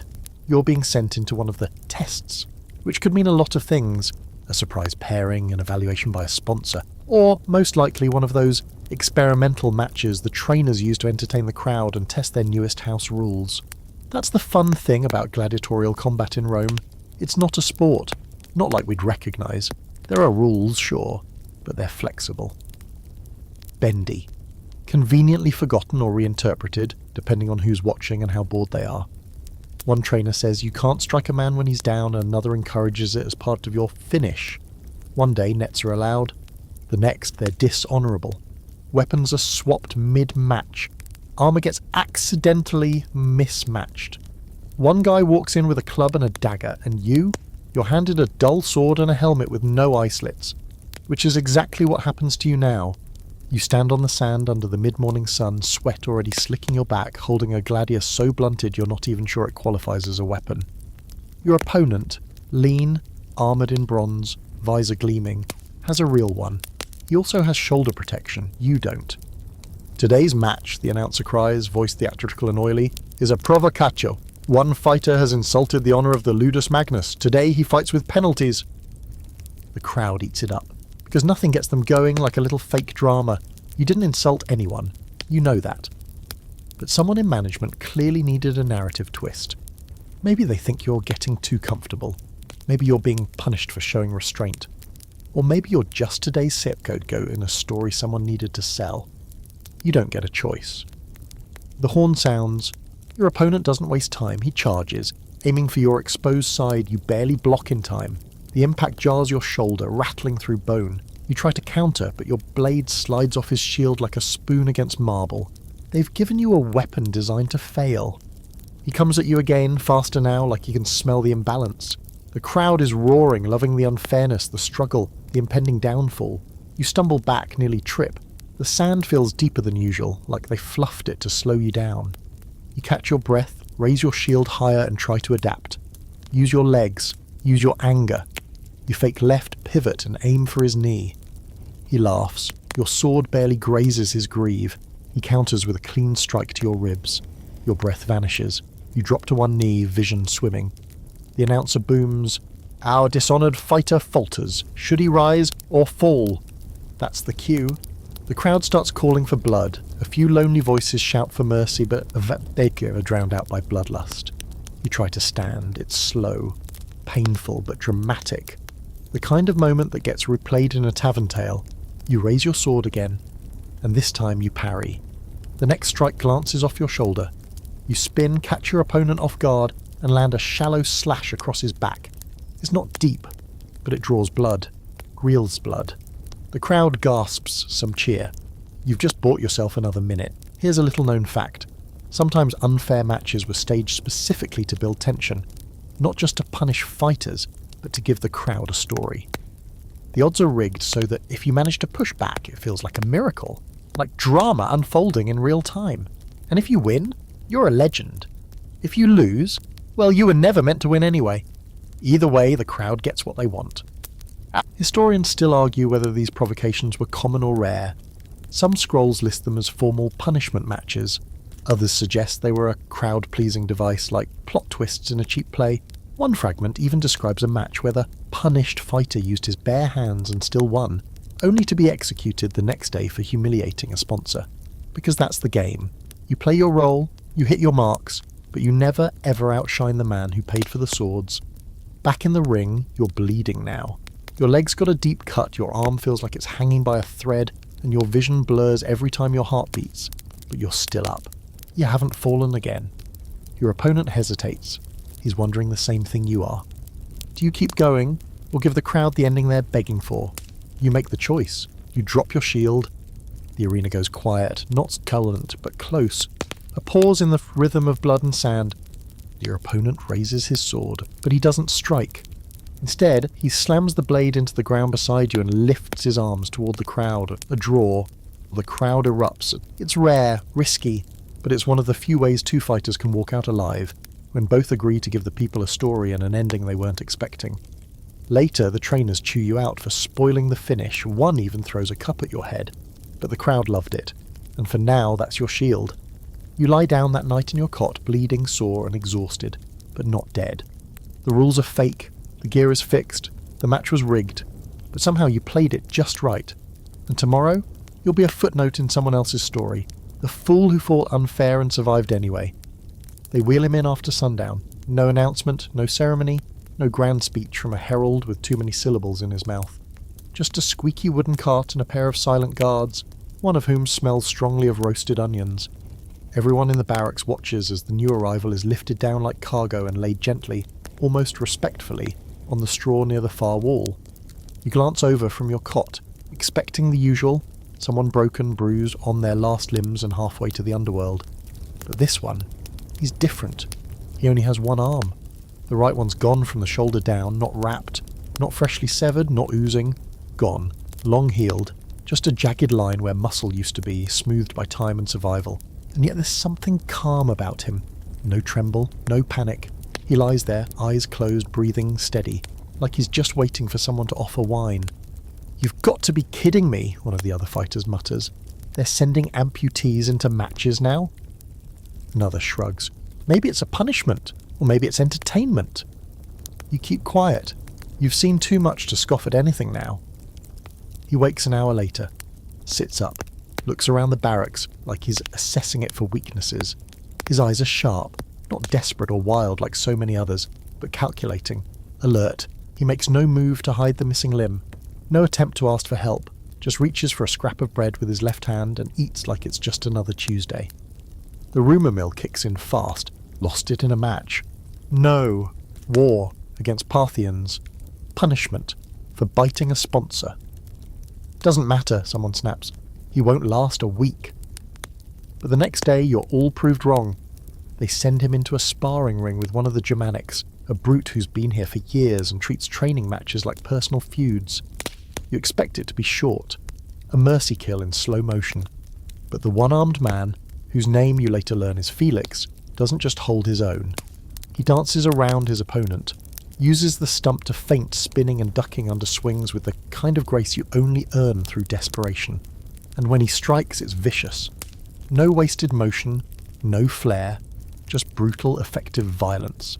He wins, not just that match, but the next 3 that week. The trainers stop scoffing, the guards start watching. You catch one of the sponsor agents taking notes. A few days later, you get paired with him during drills. You're nervous, not because he's missing an arm, but because somehow that makes him more dangerous. He's used to compensating. You're used to fighting people with the same weaknesses you have.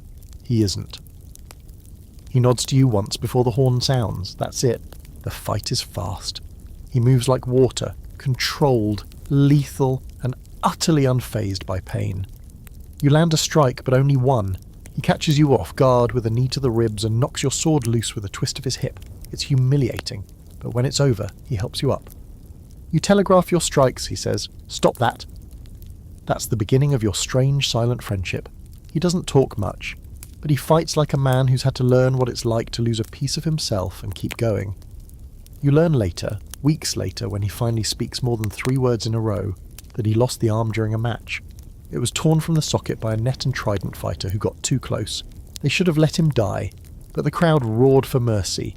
They called him Fortis Felix, Lucky Felix.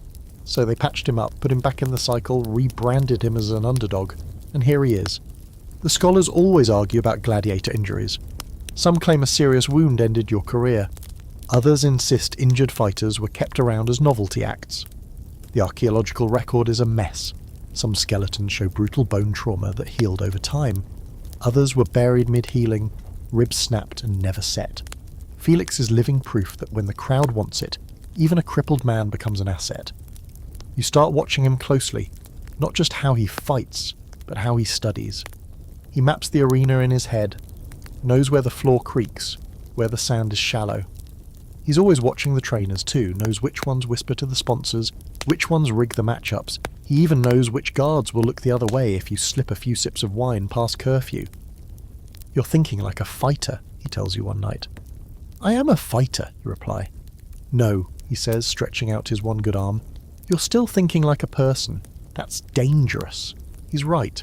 Being a fighter here means more than swinging a sword. It means knowing the narrative, playing the odds, understanding that some matches are fair only in name and some are built entirely to watch someone like Felix fail. But he hasn't failed, not yet. His next scheduled bout is against a mounted opponent. Everyone groans when they hear. It's a setup, a joke, a one-armed man versus a rider with reach and speed. The crowd's going to love it. Felix just shrugs. "Then I'll take the horse down first." You believe him. When the day comes, you're in the stands, well, the edge of the pit, cleaning gear and pretending not to care. But you watch. Everyone does. The match starts, and the horse charges. The rider swings wide. Felix rolls under the blade and hurls a weighted net. Where did he get a net? At the horse's legs. The beast stumbles. The rider tumbles. Felix doesn't go for the man. He goes for the horse's reins, wraps them around his forearm, jerks hard. The rider never gets up again. It's not elegant. It's not clean. But the crowd loses their minds. He's declared victor. Again. And now they start betting on him. You see it happen slowly, the shift. The same people who once laughed at him now chant his name. They wear painted armbands, cheer his entrance, even start carving crude statues of his likeness. He becomes a symbol, not just of survival, but of spectacle. The one-armed gladiator who keeps winning. He's a freak, a marvel, a story, and one day he leans over during supper and says, "They'll kill me the day I lose, probably before, so I don't mess up their narrative." You believe him, because the Colosseum doesn't care if you win, it cares that you keep fitting, and once you don't, well, there's always another cart waiting. You don't know who digs the graves, you've never asked. Maybe it's the same slaves who clean up the blood and haul the dead fighters off stage between rounds, dragging them by the ankles like sacks of flour. Or maybe the arena just eats them, like the ground shifts at night and swallows them whole. That would almost make more sense, but someone has to be burying them. Because no matter how many bodies hit the sand each week, the arena never fills. One night curiosity gets the better of you. You're not scheduled to fight. The guards are lazing in a wine haze, so you slip past a half-closed gate, through a tunnel you've only seen once before, and follow the smell. It's not fresh blood, it's older than that. Heavier, sour-sweet. The smell of death soaked into dirt. You find the pits. They're exactly what you feared, and exactly what you couldn't have imagined. It's not one grave, it's dozens. Rows of them, some fresh, some just mounds of disturbed earth. Others are deeper, dug hastily and packed tight. Limbs sticking out here and there as if the grave gave up halfway. A leg, a forearm, a piece of armour still strapped to a shoulder. And near the edge of it all, a pile, not bodies, bones. Cleaned, sorted. Someone somewhere is boiling the flesh off and stacking the parts like leftover firewood. You almost throw up, you almost leave, but then you see something glinting in the dirt. You kneel, dig with your hands. It's a helmet, or what used to be one. The kind given to retiarii, net fighters. You brush off the sand. Inside the helmet, scratched into the metal, are 3 letters, LVA. You remember him, Lucius Valens Affa, the kid from 2 matches ago who was paired against a lion and a trained hoplomachus at the same time. They said it was a special themed match, called it Man vs. Myth. He didn't last 4 minutes, but you remember him because he was the only fighter who ever tried to smile before a match, even when shaking, even when doomed. And now his skull is probably in that pile 10 feet away. You sit in the dirt, helmet in your lap, and wonder how many stories have ended here. How many men and women have died for the crowd, the show, the system, and were then dumped without even a name? You've heard rumours of proper burials for star gladiators, but that rare, very rare, and usually only happens if a sponsor is trying to impress a mistress or score points with a governor. The rest of them, they become part of this secret graveyard beneath the Empire's most beloved playground. You've heard of the columbarium, the small burial chambers set aside for gladiators in some cities. Real ones, with urns and names and little epitaphs. They were funded by fellow fighters or small cults that honoured the dead. There's even one grave inscription that reads, "He fought bravely and never fled. May Mars keep him." You doubt anyone here gets that kind of poetry. Back in the barracks, you start asking quiet questions. Where do the bodies go? A Gaul snorts. They become part of the sand. Another man, an older one, near retirement if such a thing exists, leans in and whispers, "Under the arena, south wall. That's where they dump them. Sometimes they burn them, sometimes not." Felix, sitting in the corner, says nothing, just sharpens his blade with the same methodical scrape, scrape, scrape. But his silence is louder than anyone else's words. You know he's seen it too. One afternoon, you're ordered to help clear the aftermath of a particularly grand match. 30 fighters, 3 elephants, and something called a pyro chariot that burst into flames way too early. It's a mess. Charred limbs, ruptured bellies, a leg still twitching from nerves. You carry what you can, try not to gag, then you see it. One of the bodies. Familiar. One of the Thracians who trained beside you. His face is gone, burned off, but you recognise the scar across his stomach from a sparring match gone wrong weeks ago, and you remember he had a wife, somewhere, sold into service in a different part of the Empire. He used to hum while cleaning his armour. Now he's meat. They dump him into the pit like refuse, no prayers, no markings, just dust and gravity. Later, one of the handlers, an old slave who seems to have been here forever, tells you something strange. They bury the good ones deep, the ones the crowd loved, those they don't want found. They don't want anyone digging up a hero. You nod slowly, unsure if he's mad or just tired of pretending the world makes sense. There's even a debate among scholars. What happened to the remains of famous gladiators? Some say their bodies were burned and their ashes scattered in private rituals. Others argue they were displayed publicly for a day, like fallen saints, before being quietly disposed of.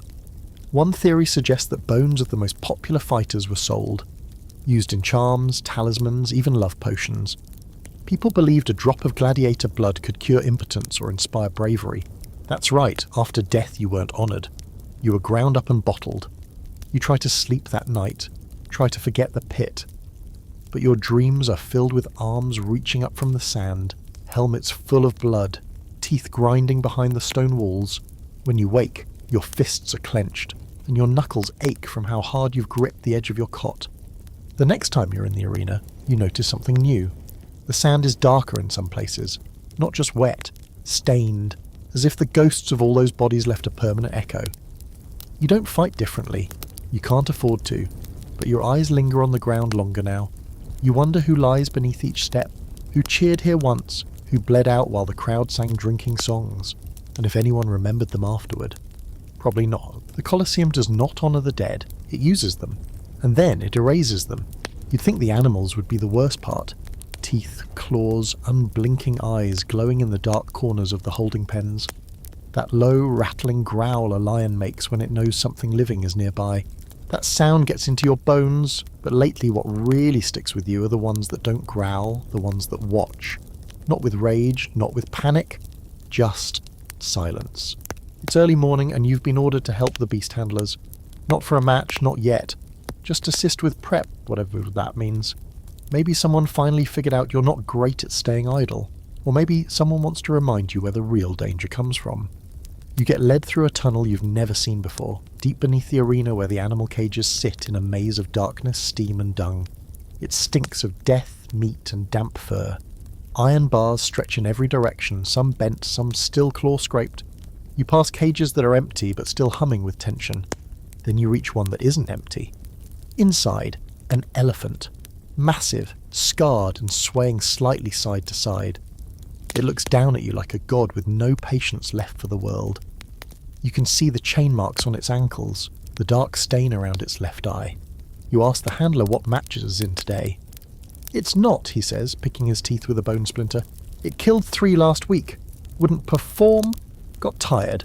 Emperor said he wanted a new trick, so we're sending it up for execution." You blink. "You're executing an elephant?" The man grins like it's a joke. "Not me. You." You laugh until you realise he isn't kidding. They're staging one of those novelty shows. The reversal of fortune, they call it. A beast that once crushed men now dies at the hands of them. They frame it as justice, spectacle, maybe even myth. An echo of those stories where gods are brought low for pride. But really, it's just a revenge fantasy. The crowd got bored with fearing the elephant. Now they want to feel powerful again. You're not the only one in the match. 3 of you will fight it. But that doesn't make it better. It just means you'll have a slightly longer window to die in. They dress you up like a Greek hero. Something ridiculous. A golden helmet, a red cloak, leather sandals so thin you can feel every grain of dirt under your heels. You're given a spear that's too light and a shield that's more decorative than useful. Theatre. It's all theatre. You're told to make it a worthy send-off. Lots of movement, lots of close calls, just enough danger to keep the crowd on edge. But don't kill it too fast, they want to feel the struggle. You don't ask why a creature that didn't ask to be here is now the villain of the day. You don't ask why your life has become a list of absurd commands like, make the elephant death look good. You just breathe deep, grip your spear, and hope someone in the crowd is drunk enough to blink at the right moment and miss you dying. They raise the gates. You enter the arena. And there it is again.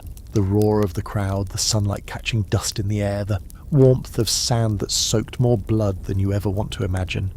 And in the middle, the elephant, now unchained. Just standing there, breathing slow, and it doesn't charge, it doesn't bellow, it just waits. The other 2 fighters circle around, brandishing their weapons, playing their roles. One shouts something about glory, the other lunges, tries to make it look good. The elephant sways aside, doesn't even try to trample him, just steps back. As if it knows this isn't a fight, it's an ending. Then the first spear lands. It doesn't go in deep, just a shallow cut along the flank. But the elephant reacts, not by roaring or charging, but by looking, turning its head slowly, locking eyes with the man who cut it. Then it swings its head fast as a whip and smashes him with the side of its tusk.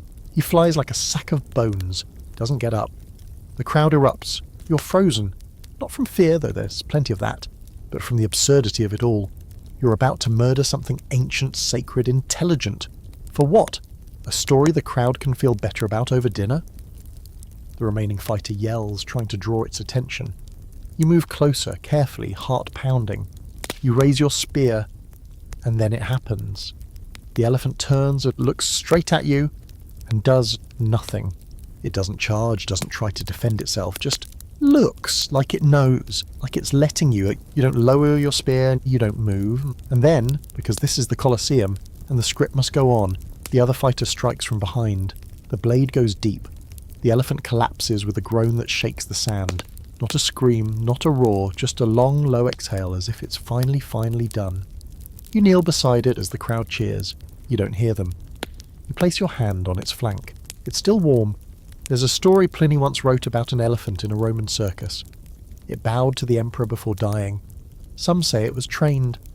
Others say it simply knew the game, knew the stage, knew the cruelty of humans, pretending this was anything other than a public execution in a costume. There's still debate among scholars about how often the animals fought back. Some claim they turned savage, enraged by confinement and torture. Others say they resisted, refused to kill, lay down and took it. A silent protest buried in sand and applause. You don't know which is true, but today the elephant didn't fight. And somehow that feels worse than if it had crushed you flat. Back in the tunnels, no one speaks, not even the guards. You strip off your ridiculous armour, toss the spear aside, and wash your hands. The blood takes a while to come off. Later, someone claps you on the back and says, "Good show." You nod. But inside, you're somewhere else. Kneeling in sand, listening to something bigger than you die with dignity you'll never have. And that night you dream of eyes in the dark. Watching. Always watching. It's barely dawn when the whisper starts. Today. The crowd decides.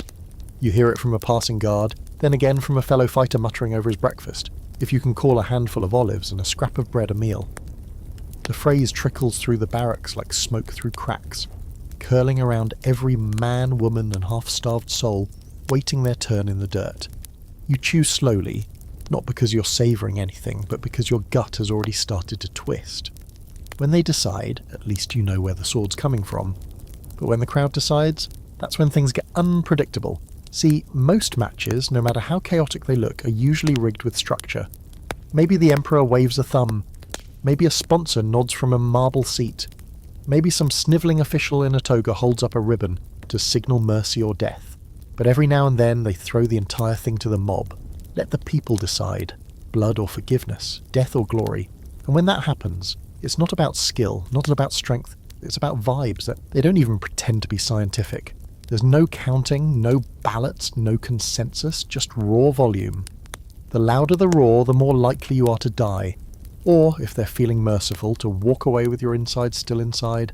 Your match today against a veteran, some Thracian with years in the arena and a reputation for breaking skulls like pomegranates.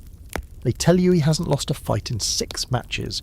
You ask it if he's ever killed a man in a crowd-decided duel. The guard smirks. Depends on the crowd. The armour they give you is minimal again. No surprise. Leather straps, a thin breastplate that's seen too many repairs, and a shield that's been chewed along the edges, probably by dogs or time. Your sword, at least, is sharp. Someone must have felt generous, or wanted a good show. You don't get the tunnel this time. You walk directly out of the east gate, into the light, into the sound. And oh gods, the sound! 50,000 voices rising, crashing, folding into one giant, hot-warm wave of attention. It washes over you, drowning out the thought. You take a step forward, knee nearly buckling, and force yourself to stay upright. No limping, no blinking, no fear. Across the arena, your opponent enters, the Thracian.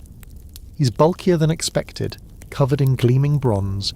His helmet has a bright red crest that makes him look 10 feet tall. The crowd loves him. He lifts his sword and they roar like he's already won. He probably has.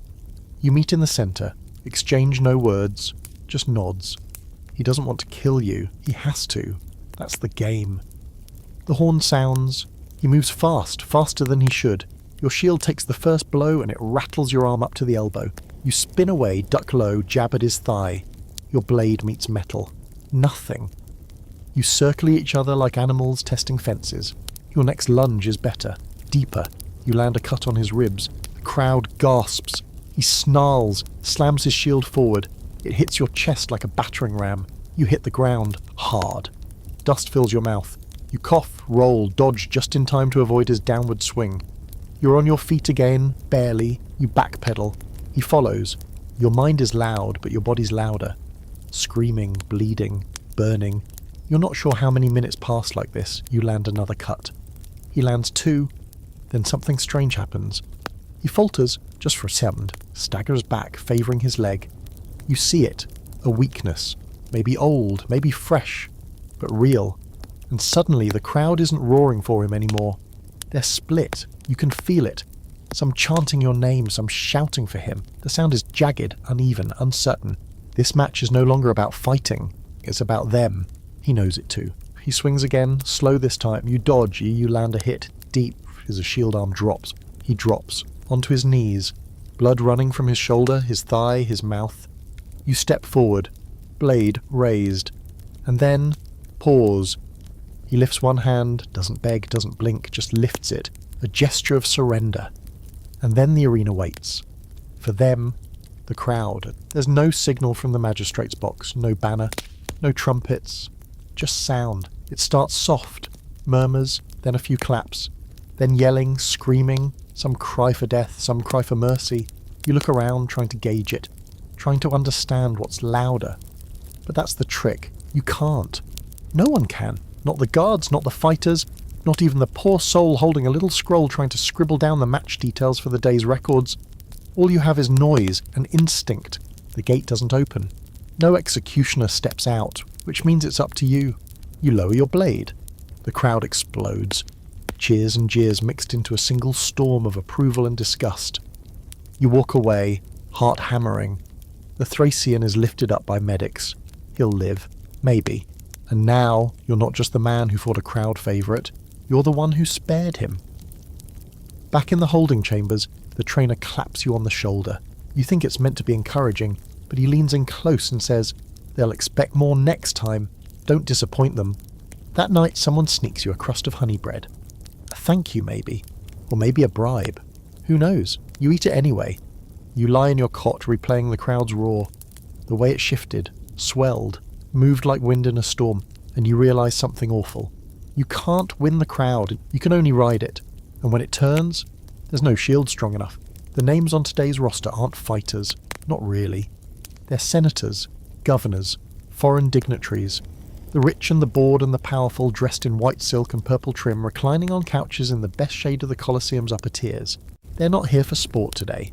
Not exactly. Today's matches aren't about combat. They're about messaging. Politics with swords. You're not fighting for glory, you're fighting as a metaphor. The first time someone explains this to you, you think they're joking.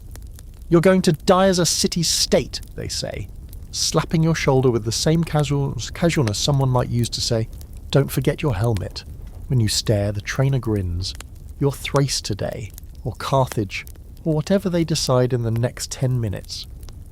You blink. "You want me to die symbolically?"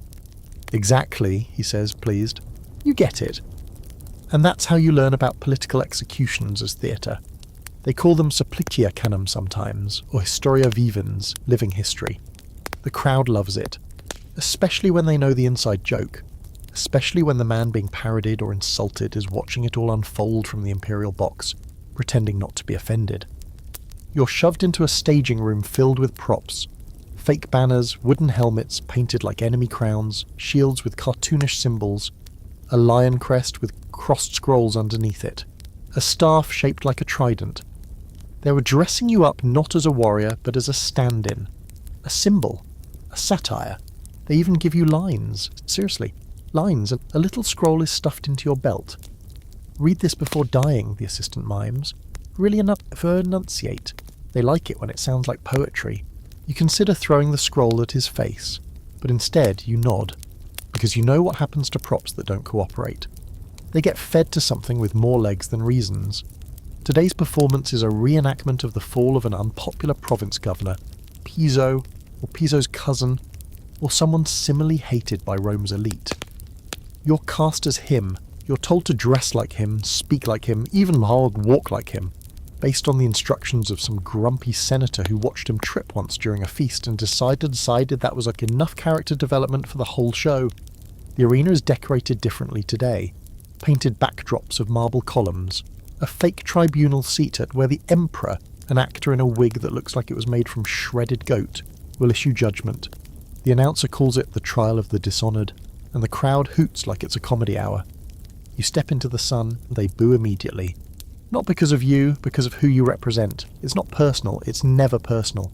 You could be a tree stump in a toga and they'd still throw figs at you. A scripted accusation is shouted from one side of the arena. The judge makes a grand display of wiping tears from his eyes. The crowd laughs. Then comes your moment. You unroll the scroll. It's ridiculous.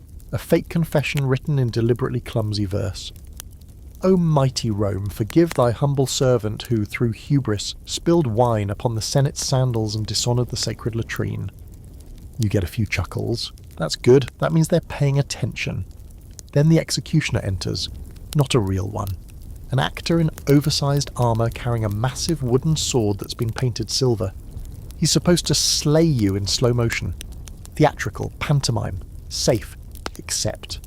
There's another twist, because from the real gate they release a man you weren't warned about. A real fighter. And he's dressed as justice. He charges toward you without warning, blade gleaming, no stage sword, no dulled edge. This isn't satire anymore. This is a kill. You drop the scroll, barely parry the first strike. He's fast, trained, but not theatrical. This is business. He slashes your leg, the crowd howls, they love it. You stumble back, bleeding. The actor playing the executioner retreats, confused. This wasn't in his script either. You're alone now, just you and the hired metaphor. You do what you've learnt to do best. Survive. You fight hard, really hard, not pretty, not choreographed. You dodge the worst of it, land a shallow cut across his arm. He grunts, not angry, impressed maybe. Then you hear it. A shout from the Emperor's box. Real emperor? No. But someone who matters, a patrician with sway, and he's laughing. Look at him. Piso fights back, let's see if he wins. And just like that, the mood shifts. This is no longer just punishment, it's a game. Your opponent hears it too. He changes tactics, more open swings, more performative moves. He's giving the crowd a show now. You lean into it. Play the fool, the overmatched villain trying to escape justice. And then, when he lunges too wide, you knock his feet out from under him. The crowd gasps. You pin him, blade to his throat. He smirks. Kill me, he whispers. Be the first fake governor to win. But you don't, because you know how this works. You raise your hands, throw your sword aside, shake your head dramatically. Play the coward, the hypocrite, the traitor who can't go through with it. And the crowd roars. That's the ending they want. Not triumph, not redemption, humiliation. They open the gate, 4 real guards enter. They finish the job. Later, as they clean you up, the trainer walks past, tosses you a rag. Nice work, he says. They laughed. You ask him what happens to the real Piso. He shrugs. Died last year, poison or gout or both. So what was the point? A reminder. Not to Piso. He's already gone. A reminder to everyone else. This is Rome. And in Rome, your death is never just your own. It's a statement, a performance, and sometimes it's the punchline of a joke no one told you were in. The man they call Doctore arrives unannounced. No trumpet, no scroll, no dramatic herald in gold-trimmed sandals. Just a knock on the barracks door, and there's a kind of silence that settles when someone with actual authority enters a room full of people trained to kill for applause. You've heard of him before, everyone has. He's the head trainer of another ludus, a private one run by a sponsor so wealthy they import sand from the Nile just for the arena floor. His fighters win, a lot. Some say he can turn a slave into a champion in a month. Others say he picks his winners in advance and lets the rest bleed for narrative. Whatever the truth, he's here now, quiet, calculating, hair pulled back, skin weathered, like old leather scrolls. He walks past the cots without speaking, just looking. You wonder what he's measuring. Your muscles, your injuries, your usefulness. When he finally speaks, it's to the trainers, not to you, but loud enough for everyone to hear. I need someone clever, he says. Not too popular, not too pretty, willing to fight unfair and win. There's a pause. Then all eyes turn to you. You're not the strongest or the fastest, but you've survived long enough to know that's not what matters. You're a chameleon now, a man who can shift between coward, hero, clown, and a corpse, all depending on what the crowd wants that day. And apparently that's exactly what Doctore is shopping for. You're selected. The next morning you're transferred to his ludus. No goodbyes. Just a new cot, new walls, and a yard that smells like burning oil and old ambition. His facility is cleaner, more structured. You notice the fighters walk in straight lines. They don't slouch. No jokes, no dice games. Everyone here is afraid to be noticed. Doctore doesn't yell, he whispers, which is somehow worse. Your first day he has you spar with 2 fighters at once, no warning, no warm-up. They come at you like wolves. You manage to hold them off for 5 minutes before one pins your arm and the other knees you in the ribs so hard you see stars. You hit the sand, gasping. He steps in, looks down at you, says, "Good!" Then he walks away. That's it, no praise, no advice, just good. You learn quickly that his matches aren't won with brute strength. They're won with control. He choreographs fights like plays. Each movement has meaning. He teaches you how to make a hit look worse than it is, how to fake fatigue, how to sell desperation right up until the moment you strike. It's not just fighting, it's performance. You begin to see the arena like a stage, a chessboard of death, emotion, and timing. In your next bout, you're pitted against a man twice your size. Normally a death sentence, but you've trained for this. You dodge well, bleed just enough, gasp in the right places. Then, when the crowd is chanting for your death, you flip the script. A surprise blow to the back of the knee, a stab between the plates. He falls. You kneel, pretend to spare him. The crowd loses their minds. Later you find out Doctore bet heavily on you. It wasn't just a match, it was an investment. And you're becoming profitable. There's a fringe detail you've only recently learned. Some trainers, like Doctore, weren't just ex-gladiators. They were businessmen, strategists. They used their fighters like playing pieces. A new fighter might be sent into a losing match just to build the underdog story of another. The death of one becomes the rise of another. The entire ludus becomes a living storybook with blood for ink. One scroll, half preserved and probably censored, talks about a doctor who would personally write the scripts for his matches, down to the number of stabs. He'd stage love affairs between fighters, brotherhood, betrayals, then kill off one character and introduce a newcomer wearing the same armour, rebranded for a sequel. You're beginning to believe it, because your next match, you're given a backstory. You're now Vindex, the exiled prince of some fictional border town that never actually existed.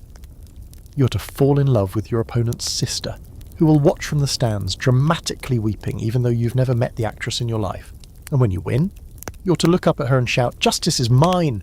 You rehearse the line in your cot, rolling your eyes. But when the time comes, you say it, and they cheer. Because it's not about the fight, it's about the feeling. You start to win more. Not just fights, but roles. They give you better armour, more dramatic entrances. One day you arrive on a chariot. Another, you descend from the rafters like a hero returned from exile. And every time Doctora is watching. Sometimes smiling, sometimes not. You wonder what happens if you get too good, too famous, too extensive. Because the crowd loves a rising star, but they worship a tragedy. There's a saying whispered among the older fighters, a man's worth peaks just before he dies. And you feel it now, every cheer, every bet, every nod from a senator leaning forward in his seat. They love you now, but they'll love you more when you fall. That's the trap. Back in your cell, you finally ask Doctora the question that's been rotting your teeth from the inside out. How will I know when I'm worth more dead than alive? He doesn't blink, doesn't smile. He just says, "I'll let you know." Then walks away, and you believe him. Because that's what a good trainer does. He teaches you to fight. And then, when the time is right, he decides how your story ends. You don't believe it when they first say it. You think it's a sick joke, a half-baked whisper in the back corner of the barracks, meant to mess with the new blood. But then you see it with your own eyes. Small sandals, narrow armour, and a face not old enough to grow a proper beard. Maybe 12, maybe younger. Standing in line, shield in hand, waiting to spar like the rest of you. A child, not watching, not delivering food, not sweeping blood off the arena floor. Fighting. You're still staring when a voice beside you mutters, they call him Little Mars. That's when the bile rises. You fought beasts, liars, politicians in costume, and one angry goat with armour and no clear sense of direction. You've been forced to kill for amusement, bleed for narrative, fake affection, fake death, and fake your own origins. But somehow this feels worse, because this kidder doesn't belong here. No one does, sure, but especially not him. He's small, too small for the armour he's wearing. The chest plate slides when he moves, the helmet shifts every time he breathes, and yet he holds himself like he's already learned the rhythm. He pivots during drills, his footwork is tight, his swings lack weight, but they're accurate. He's been trained. You ask around, he was born into it, sold before he could speak a full sentence, raised in a private ludus owned by a wine magnate who thought a boy fighter would make for irresistible novelty. He's been performing since he was 8, mostly staged fights, choreographed scraps for dinner guests. Now that he's older, they're testing him in the real arena, the big one, the Colosseum. Don't go easy on him, the trainer warns, handing you a dulled blade. Thuds, he hates that. And so you step into the sand with him under a grey morning sky, unsure what role you're supposed to play. Not opponent, surely, not mentor, but not a killer either. Gods, please, not that. The match begins. He doesn't hesitate. Comes at you fast, low, precise. You parry, block, sidestep. His hits don't hurt, but they come with intent. There's something mechanical in his eyes, not angry, not frightened, just focused. Like this is all he's ever known. He trips at one point, foot slips in the sand, but he recovers quickly, frustration flashing across his face. You catch his eye. Lower your guard just a fraction. Let him win the next move. You think you're doing him a kindness? Big mistake. The next strike lands on your ribs. Hard, too hard for someone his size. He growls, and keeps going, blade moving faster, sharper, until the trainer steps in and ends it. The kid storms off, muttering it under his breath. You're left panting, unsure who just trained who. Back in the holding area, someone chuckles. Told you. Hates sympathy. You sit in the corner and replay the match, the way he moved, the way he looked at you. the way he clearly, genuinely wanted to win. Not survive, win. Later that day, he's matched again, this time with another boy, smaller, newer. You watch from the side, stomach twisted into a knot. The match isn't fair, and that's the point. They dress it up like theatre, David versus Goliath. But there's no script, no safety, no signal when things go too far, and they do. The smaller boy is good, but not practiced. He trips, he flails, he bleeds. The crowd loves it. The kid, the little Mars they keep calling him, wins in under 2 minutes. The other boy doesn't get up. You don't see him again. That night you catch the kid in the barracks, sharpening his blade with the same routine care as any veteran. You sit across from him, silent. Eventually he speaks. You were holding back today. You nod. Didn't seem like you needed help. He stares at you, then calmly. Everyone who goes easy on me dies later.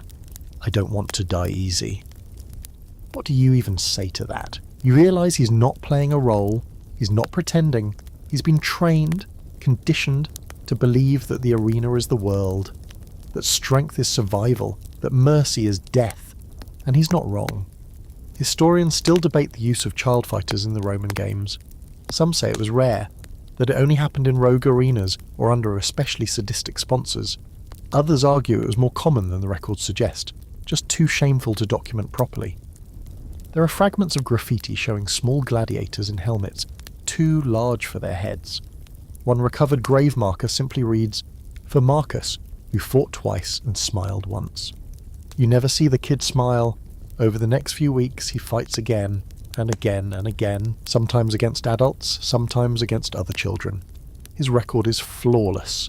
He's fast, strategic, emotionally hollow, a killer forged from applause, and then one morning he's gone. No fanfare, no announcement. Just gone. You ask around. The guard shrugs. Match went wrong, crowd turned, gate didn't open or fast enough. Another man, older, says nothing, just shakes his head and walks away. You don't ask again, but that night you sit in your cot, unable to sleep. You remember the way the kid looked at you when you lowered your blade, not with fear, but with disgust. You remember the sound of his strikes. You remember that he was 12, or maybe younger. The next morning you wake earlier, you sharpen your blade, and you train harder. Not because you want to be like him, but because you know someone else will be. Soon. It's easy to forget how many secrets lie beneath the Colosseum. Not just in the dark tunnels and blood-slicked holding pens, but beneath those, deeper, down in the guts of the beast, where sunlight never reaches, and even the guards don't linger too long. They call it the hypogeum, the underworld of the arena. A labyrinth of pulleys, trapdoors, cages, and creaking platforms rigged with enough counterweights and levers to make even a warship engineer raise an eyebrow. This place isn't just about violence, it's about surprise, and nowhere is surprise more weaponized than down here. You first get assigned to the trapdoor crew as a punishment. Technically, it's because you mouthed off to a sponsor's lackey about the mould in your bread, but everyone knows it's a pretext. When someone becomes too visible or too valuable, they get reminded who's really pulling the strings, in this case literally, because your job is now to pull ropes, raise gates, release beasts, time a platform lift to coincide exactly with the beat of a drum above, so some pampered fighter can emerge from the underworld like a god reborn. There's no glory in it, no audience, just sweat, splinters, and the occasional rat the size of a house cat. But that's where you start to see how the Colosseum really works. The trapdoor system is genius in its cruelty. The floor of the arena, what the crowd sees as a clean circle of sand, is riddled with openings. Some big enough for elephants, others just wide enough for a bear to squeeze through. There are dozens, maybe more. The wooden panels are covered in sand so seamlessly that even a trained eye couldn't tell which part is about to vanish. And vanish it does, without warning. 1 second, you're facing your opponent. The next, he's gone, swallowed by the floor with a crunch and a scream. Or worse, you're the one standing over the wrong spot and suddenly a lion erupts from the ground, faster than thought, teeth first. It's like fighting on a stage where the stage itself is your enemy. You spend a week pulling ropes, observing from the shadows, and you realise that most fighters don't even know where the trapdoors are. They are given vague warnings, avoid the southern quadrant or watch your footing, but no one tells them specifics. Why? Because unpredictability is part of the spectacle. The trainers coordinate with the stagehands. Matches are mapped out like theatrical productions. This opponent enters at this time, that animal emerges here, that pillar collapses midway through the second round to add urgency. It's not a fair fight, it's a script.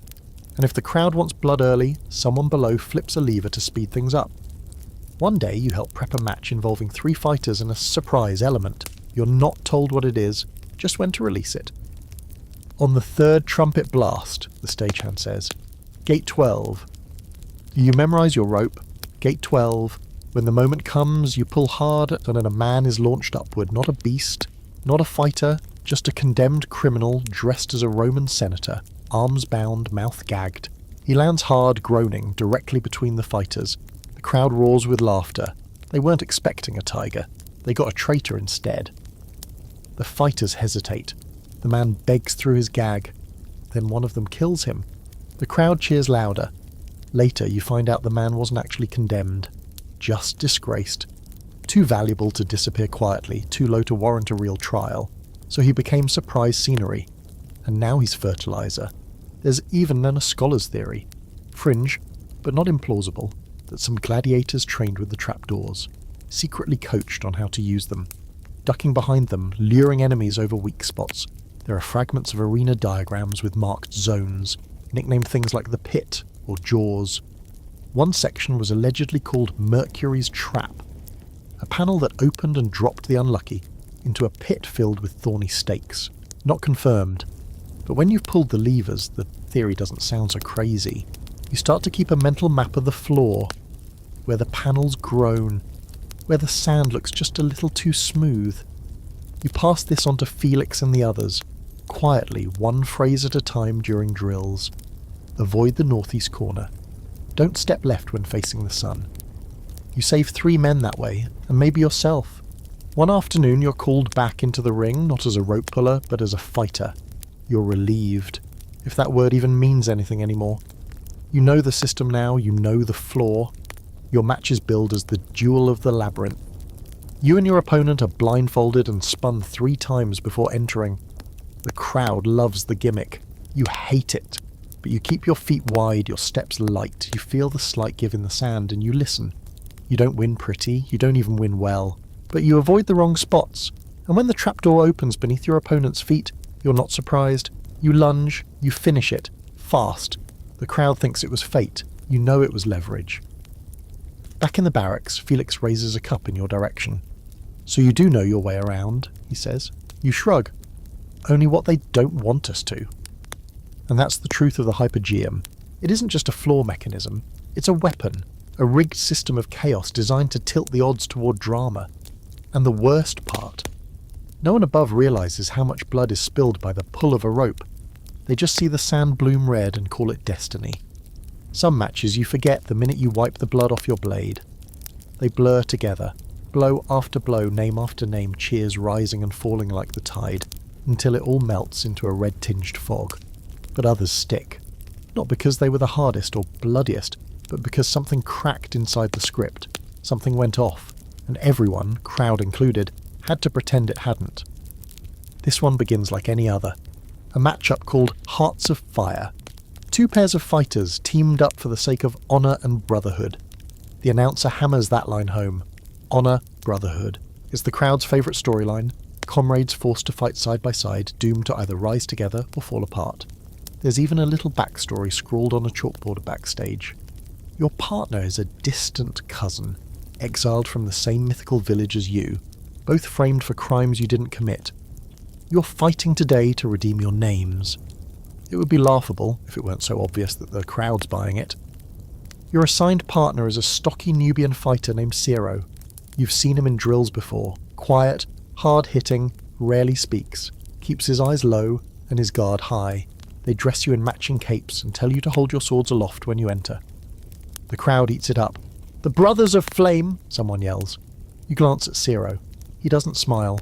Your opponents are 2 Gauls. Big. Brutish. Almost certainly selected to lose this one.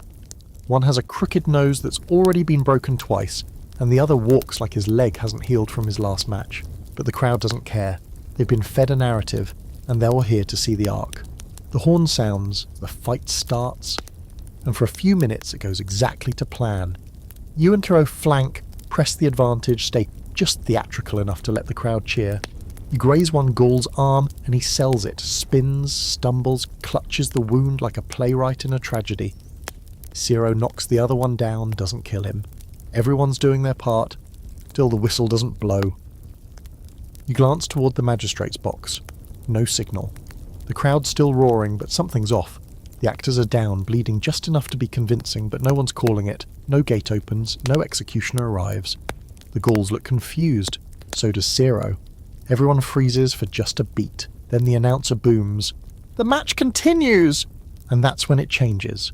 One of the Gauls, crooked nose, rises faster than he should have. Charges, not at you, at Ciro. You try to intercept, but you're a half step too slow. His blade connects. Deep, right under the ribs. Ciro staggers. That wasn't part of the act, and blood pools fast. Real blood. You see it in the way Ciro's knees shake, the way his sword hand starts to drop. You rush to him, slash the Gaul across the back. He falls again, this time for good. But Ciro's still bleeding. You drop beside him. Try to hold pressure with your hand. You can feel it pulsing, his heartbeat weakening through your fingers. His eyes flicker toward you. He mutters something you can't hear over the crowd. You lean closer. Don't let them end it. And then his blade strikes you. Not deep, not deadly, but real. You gasp, fall backward, blood now on your arm. The crowd erupts, because that was unexpected. Two brothers now turned on each other. You want to scream, want to tell them it's not real, that Ciro's dying and someone's changed the script halfway through, but it doesn't matter. The arena doesn't care about truth, it only wants tension. And Ciro? He's playing along. He stumbles to his feet, points his sword at you, roars something about betrayal. You understand now. He knows he's not making it out. But if he goes down fighting, they'll remember him. Not as a wounded man dying in a rigged match, but as a warrior. So you fight him, not well, not seriously. You dodge, parry, give him space to burn his last strength. The crowd is losing their minds. Half of them are cheering for you, the other half for him. And when he finally collapses, sword slipping from his hand, blood darkening the sand beneath him, you drop to your knees, cradle his head, and scream his name. Theatrics, but real enough. Later you learn the truth. The Gauls weren't supposed to lose. They were paid to push the fight further, but the coin never came through, so they took liberties. Hit harder, stretched the match. Ciro got caught in the middle. You report it, quietly, to Doctorius. He nods once. Next week the Gauls are gone. No one asks where, but you know, that fight becomes a favourite among the crowd. The Fall of Flame, they call it. Someone even carves the scene into a clay tile sold outside the arena. You're immortalised mid-lunge. Ciro's figure collapsed beneath you. They sell out for weeks afterward. And you carry Ciro's blade with you now. Not because it's sharp, but because it's a reminder. The script only works until it doesn't. And when it breaks, you either die a character, or become a footnote in someone else's applause. It starts with a banquet. That should have been your first warning. Any time a Roman sponsor throws a feast in your honour, it usually means one of two things. You're either about to be rewarded, or about to be used. Possibly both. And tonight's feast has all the signs: too much food, too many eyes, and a wine selection far too expensive for someone who's just been stabbing people for applause. The sponsor's name is Petronius Gallo, a senator's son, known mostly for his silk tunics, sharp tongue, and addiction to anything rare or unusual. Gladiators, it turns out, make excellent party decorations, especially ones like you, bloodied, recently victorious, and not quite famous enough to be a threat. You're seated near the centre of the atrium, surrounded by couches and bored aristocrats with soft hands and sharp opinions. They don't ask your name. They call you the Flame Killer, or the Carthaginian, or sometimes just this one. You're not a man here. You're a centrepiece. Petronius leans in close at one point, teeth pink with wine. Tell me, what's it like? He slurs. Killing for fun? Do you feel like a god or an animal? You don't answer, not because you're trying to be mysterious, but because you honestly don't know anymore. And then, between the honey-roasted dormice and a scandalous flute performance, he lays it out. You'll fight at my villa next week, he says. Private arena, my guests, very exclusive. He waves a hand like he's discussing garden decor. And for this event, I want drama. Stakes. Love. Betrayal. Something beautiful. You blink. You want to play. He claps his hands. Exactly, but with swords. You don't get to say no.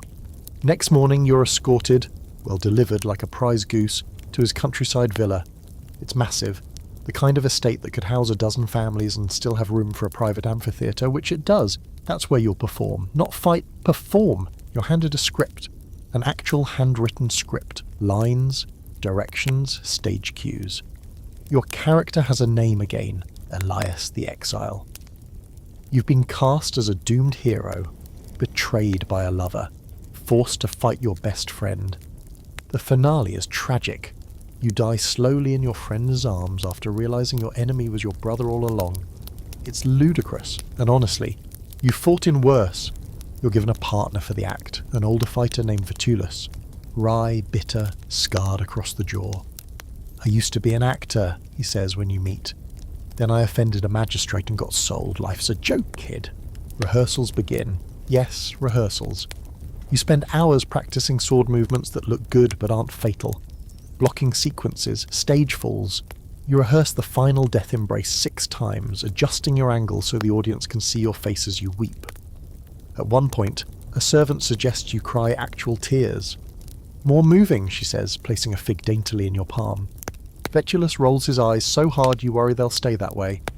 When the day arrives, the crowd is small but fashionable. Dozens of upper-class Romans draped in fine linens, lounging with grapes and fans, murmuring to each other like they're attending a poetry reading. They've all come to see violence dressed in silk. Not combat, not survival, but artisanal death. You're dressed in white linen robes, barefoot, hair oiled and styled. You look like a temple offering. Vetulus wears black, a symbolic contrast. They love that. The performance begins. It's absurd, predictable, overacted, but somehow it works. You and Vetulus move through the motions like you've been doing this for years. He delivers his lines with a theatrical rasp. Clutch your ribs and stumble at just the right moment. The sword play is sharp but precise. You slash just enough to draw blood. Not yours, thankfully, but one of the decorative slaves gets nicked accidentally in a chaotic flourish. The guests love it. Then comes the final scene. You kneel. Vetulus stands over you, sword trembling. Brother, you say, as written, strike me not with steel, but with forgiveness. He hesitates. You look up. And then the lights shift. Literally. They've set up mirrors to reflect the setting sun just as he raises the blade. It's golden. Beautiful. Like a painting. And in that moment, Vetulus drops the sword. Improv.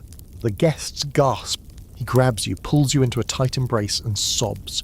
Real tears. Somehow real tears. You whisper, "You missed your cue." He whispers back, "Oh, we're not dying today." You both collapse dramatically. End scene. The crowd erupts. Standing ovation. You survive, and gain a strange kind of fame. For the next few weeks, your name spreads. Not as a warrior, but as an artist. A gladiator with emotional depth. One woman reportedly described you as the sword-wielding Euripides. You don't know who that is, but you assume it's meant kindly. There's a darker side, though. Now everyone wants to cast you. One sponsor wants to stage Oedipus in armour. Another proposes a parody of the Iliad, with real blades and bonus nudity. You're being typecast as the sensitive killer. The tragic eye candy. Doctor is not amused. This isn't what we train for, he says. But you know better. This is what you train for. Because in the Colosseum, or its gardens, or villas, or mock temples, what matters isn't just whether you survive. It's how you survive. With blood and with tears. Or, if necessary, with both. They call it the gift. Not loudly, not in front of the sponsors, but among the fighters whispered like a half-remembered prayer. The idea that once in a very rare while a gladiator is granted freedom. Not bought, not stolen, not smuggled out in the night. Given by the crowd, by a patron, by some twist in the machinery of fate that manages to smile on a man soaked in too much blood to dream straight. You've seen the rumours before, old men with notched arms pointing to scars and saying, "This one? That's the one that got me the rudies." The rudies, the wooden sword that means you're done, released, No more sand, no more chains, just fields or family or some other fantasy you've forgotten how to want. But in truth, you've never seen it happen. Until now, his name is Aselio, and he doesn't look like freedom. He looks like granite, old, cracked, stubborn. A scar runs from the corner of his eye down to his neck, disappearing into a breastplate that's clearly been reforged more times than is reasonable. He's fought for 15 years, maybe more. No one's exactly sure. Some say he started as a slave, others say he volunteered, a citizen who lost everything and chose the sword over starvation. Either way, he's still here. And this week, he's set to fight his final match. It's being marketed as the end of an era. Posters, parades, public wagers, even the Emperor has taken interest, not because of Aselio himself, but because someone told him the crowd would love a redemption story, a grand finale, a man surviving the jaws of fate and walking free. You meet Aselio 3 days before the match during drills. He doesn't say much, just grunts, moves slow until he has to move fast. He's not training, he's tuning, polishing the same instincts that have kept him alive through decades of dying. He spars with you, doesn't speak, doesn't smile. But when your strike comes too low, he kicks your knee and says, "Don't get lazy, boy. You're not close to done." You mutter back, "You sure you are?" That gets a grin, just for a second. The match day arrives like a festival. You've never seen the arena dressed like this. Banners fluttering in the wind, rose petals scattered across the sand like confetti over a grave. The crowd is already chanting his name before he even appears. Aselio, Aselio. His armour is polished. His shield bears the mark of every school he's fought for. His sword is engraved, not for killing, but for memory. His opponent, a beast, not literal. No lions today, but a man bred for this exact moment. Young, vicious, new blood from the eastern provinces. Tall, beautiful, deadly. The kind of fighter who sells out the arena on the second poster. He's never lost, and now he's being offered the ultimate honour, the chance to end a legend, unless the legend ends him first. The horn sounds, and the fight begins. It's slow at first, calculated. The new blood is flashy, spins, feints, tries to draw cheers with every wide arc of his blade. Aselio doesn't waste movement. He's a rock. He watches. He waits. You can see it from the barracks tunnel. He's studying him like a craftsman measuring the wood before the cut. The new blood gets the first strike. Shallow, showy, the crowd ooze.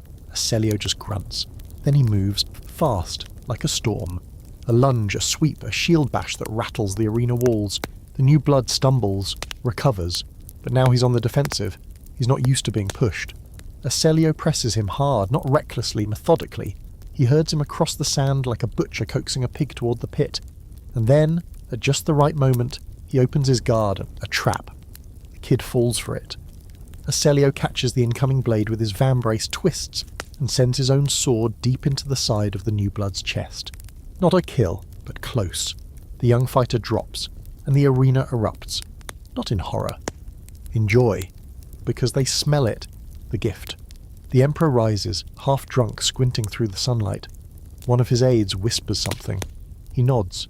A herald steps forward, scroll in hand.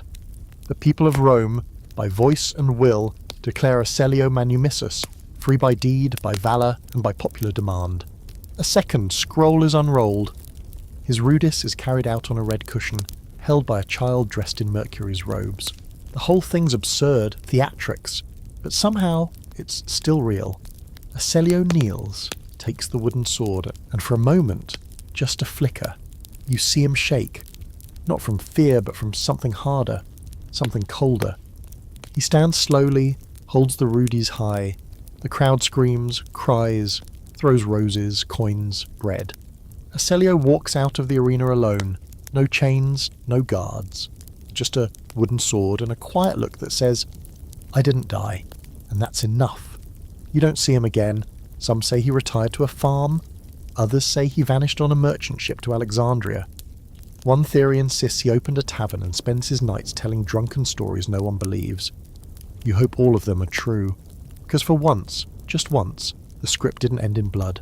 And now, dream about the rudis, a piece of wood, shaped like mercy, and you hear the name whispered first, like a rumour carried by smoke. Domitian is coming. The moment it hits the barracks, everyone stiffens. Even the veterans, those who fought through emperors, uprisings, famines, and the year 4 emperors wore the same laurel crown, go quiet.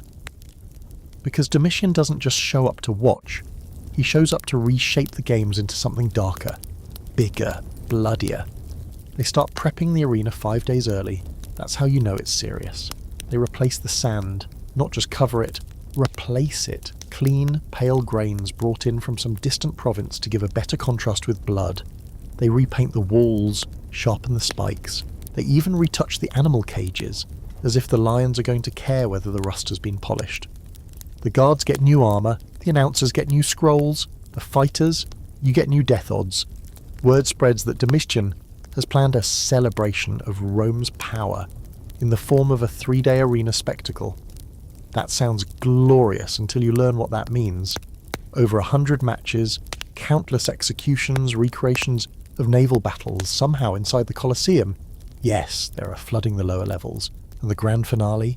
A multi-tiered all-versus-all Judgment Day match that's part ritual, part extermination. You're in it. Of course you are. But before that, there's the procession. Every fighter selected for Domitian's games is paraded through the streets in ornate armour, escorted by horns, musicians, and painted slaves carrying symbols of glory. Your symbol is a severed boar's head on a spear. You don't know why. You don't ask. The crowds cheer, they throw flowers, some spit. A child shouts your name, your stage name, and runs alongside of the chariot. You almost smile, but then you remember where the road leads. The first 2 days of the event are chaos. Executions disguised as mythology. A reenactment of the fall of Troy, except every Trojan is a real man. The gates open and Greek soldiers pour in like bees from a cracked hive. They burn props, they stab actors, they laugh. The crowd eats it up. You watch from the shadows assigned as reserve. Your turn comes tomorrow. Night falls like a blade. Domitian is here. You glimpse him only once, seated high, swathed in purple, face blank. He doesn't cheer, doesn't flinch, just watches, always watches. Some say he's half mad, others say he's a god in disguise. You know better.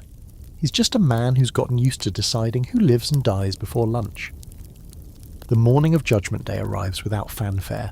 They wake you early, dress you in black armour. Not your usual gear, this is ceremonial. Shiny, heavy, impractical. A lion crest on your chest plate, eagle wings etched into your greaves. They say the symbolism is important. You're cast as fate. Everyone else is something lesser. Deceit, cowardice, rage, hubris, love. Yes, love. Poor bastard. There are 10 of you. 1 ring. Only 1 is supposed to live. The crowd is already drunk when you're led in. Some are weeping, others singing. You step onto the sand and feel that old familiar hum in your chest, like the arena itself is breathing, waiting. Around you, the others take position. Some you fought beside, one you nearly killed last month. Another saved your life 2 years ago by kicking a spear out of a charging gladiator's hand.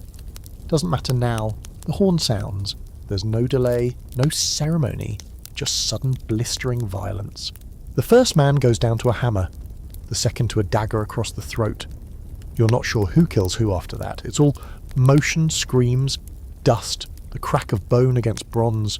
You move like you've trained, not for survival, for performance. Every kill is clean, every strike dramatic. You duck when the crowd expects it. You feint left when the blood says right. It's not just instinct now, it's craft. 3 remain. You, the one called Rage, and the one called Love. Of course, Love is sobbing. He drops his blade, raises his hands. Rage cuts him down in a single stroke, doesn't hesitate. The crowd cheers. Then there are 2. You and Rage. He charges. No games, no art. He wants this to be over. And maybe so do you.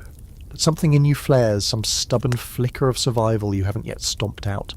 You dodge, slide, slam your shield into his throat. He staggers. You bury your blade in his stomach. Slow, purposeful, he falls. Silence. Then the crowd explodes. The gates don't open. No announcer speaks. Instead, Domitian stands. Everyone else follows. He raises his hand, thumb to the side. The crowd screams divided. But Domitian, he flips it up. Mercy. You live, again.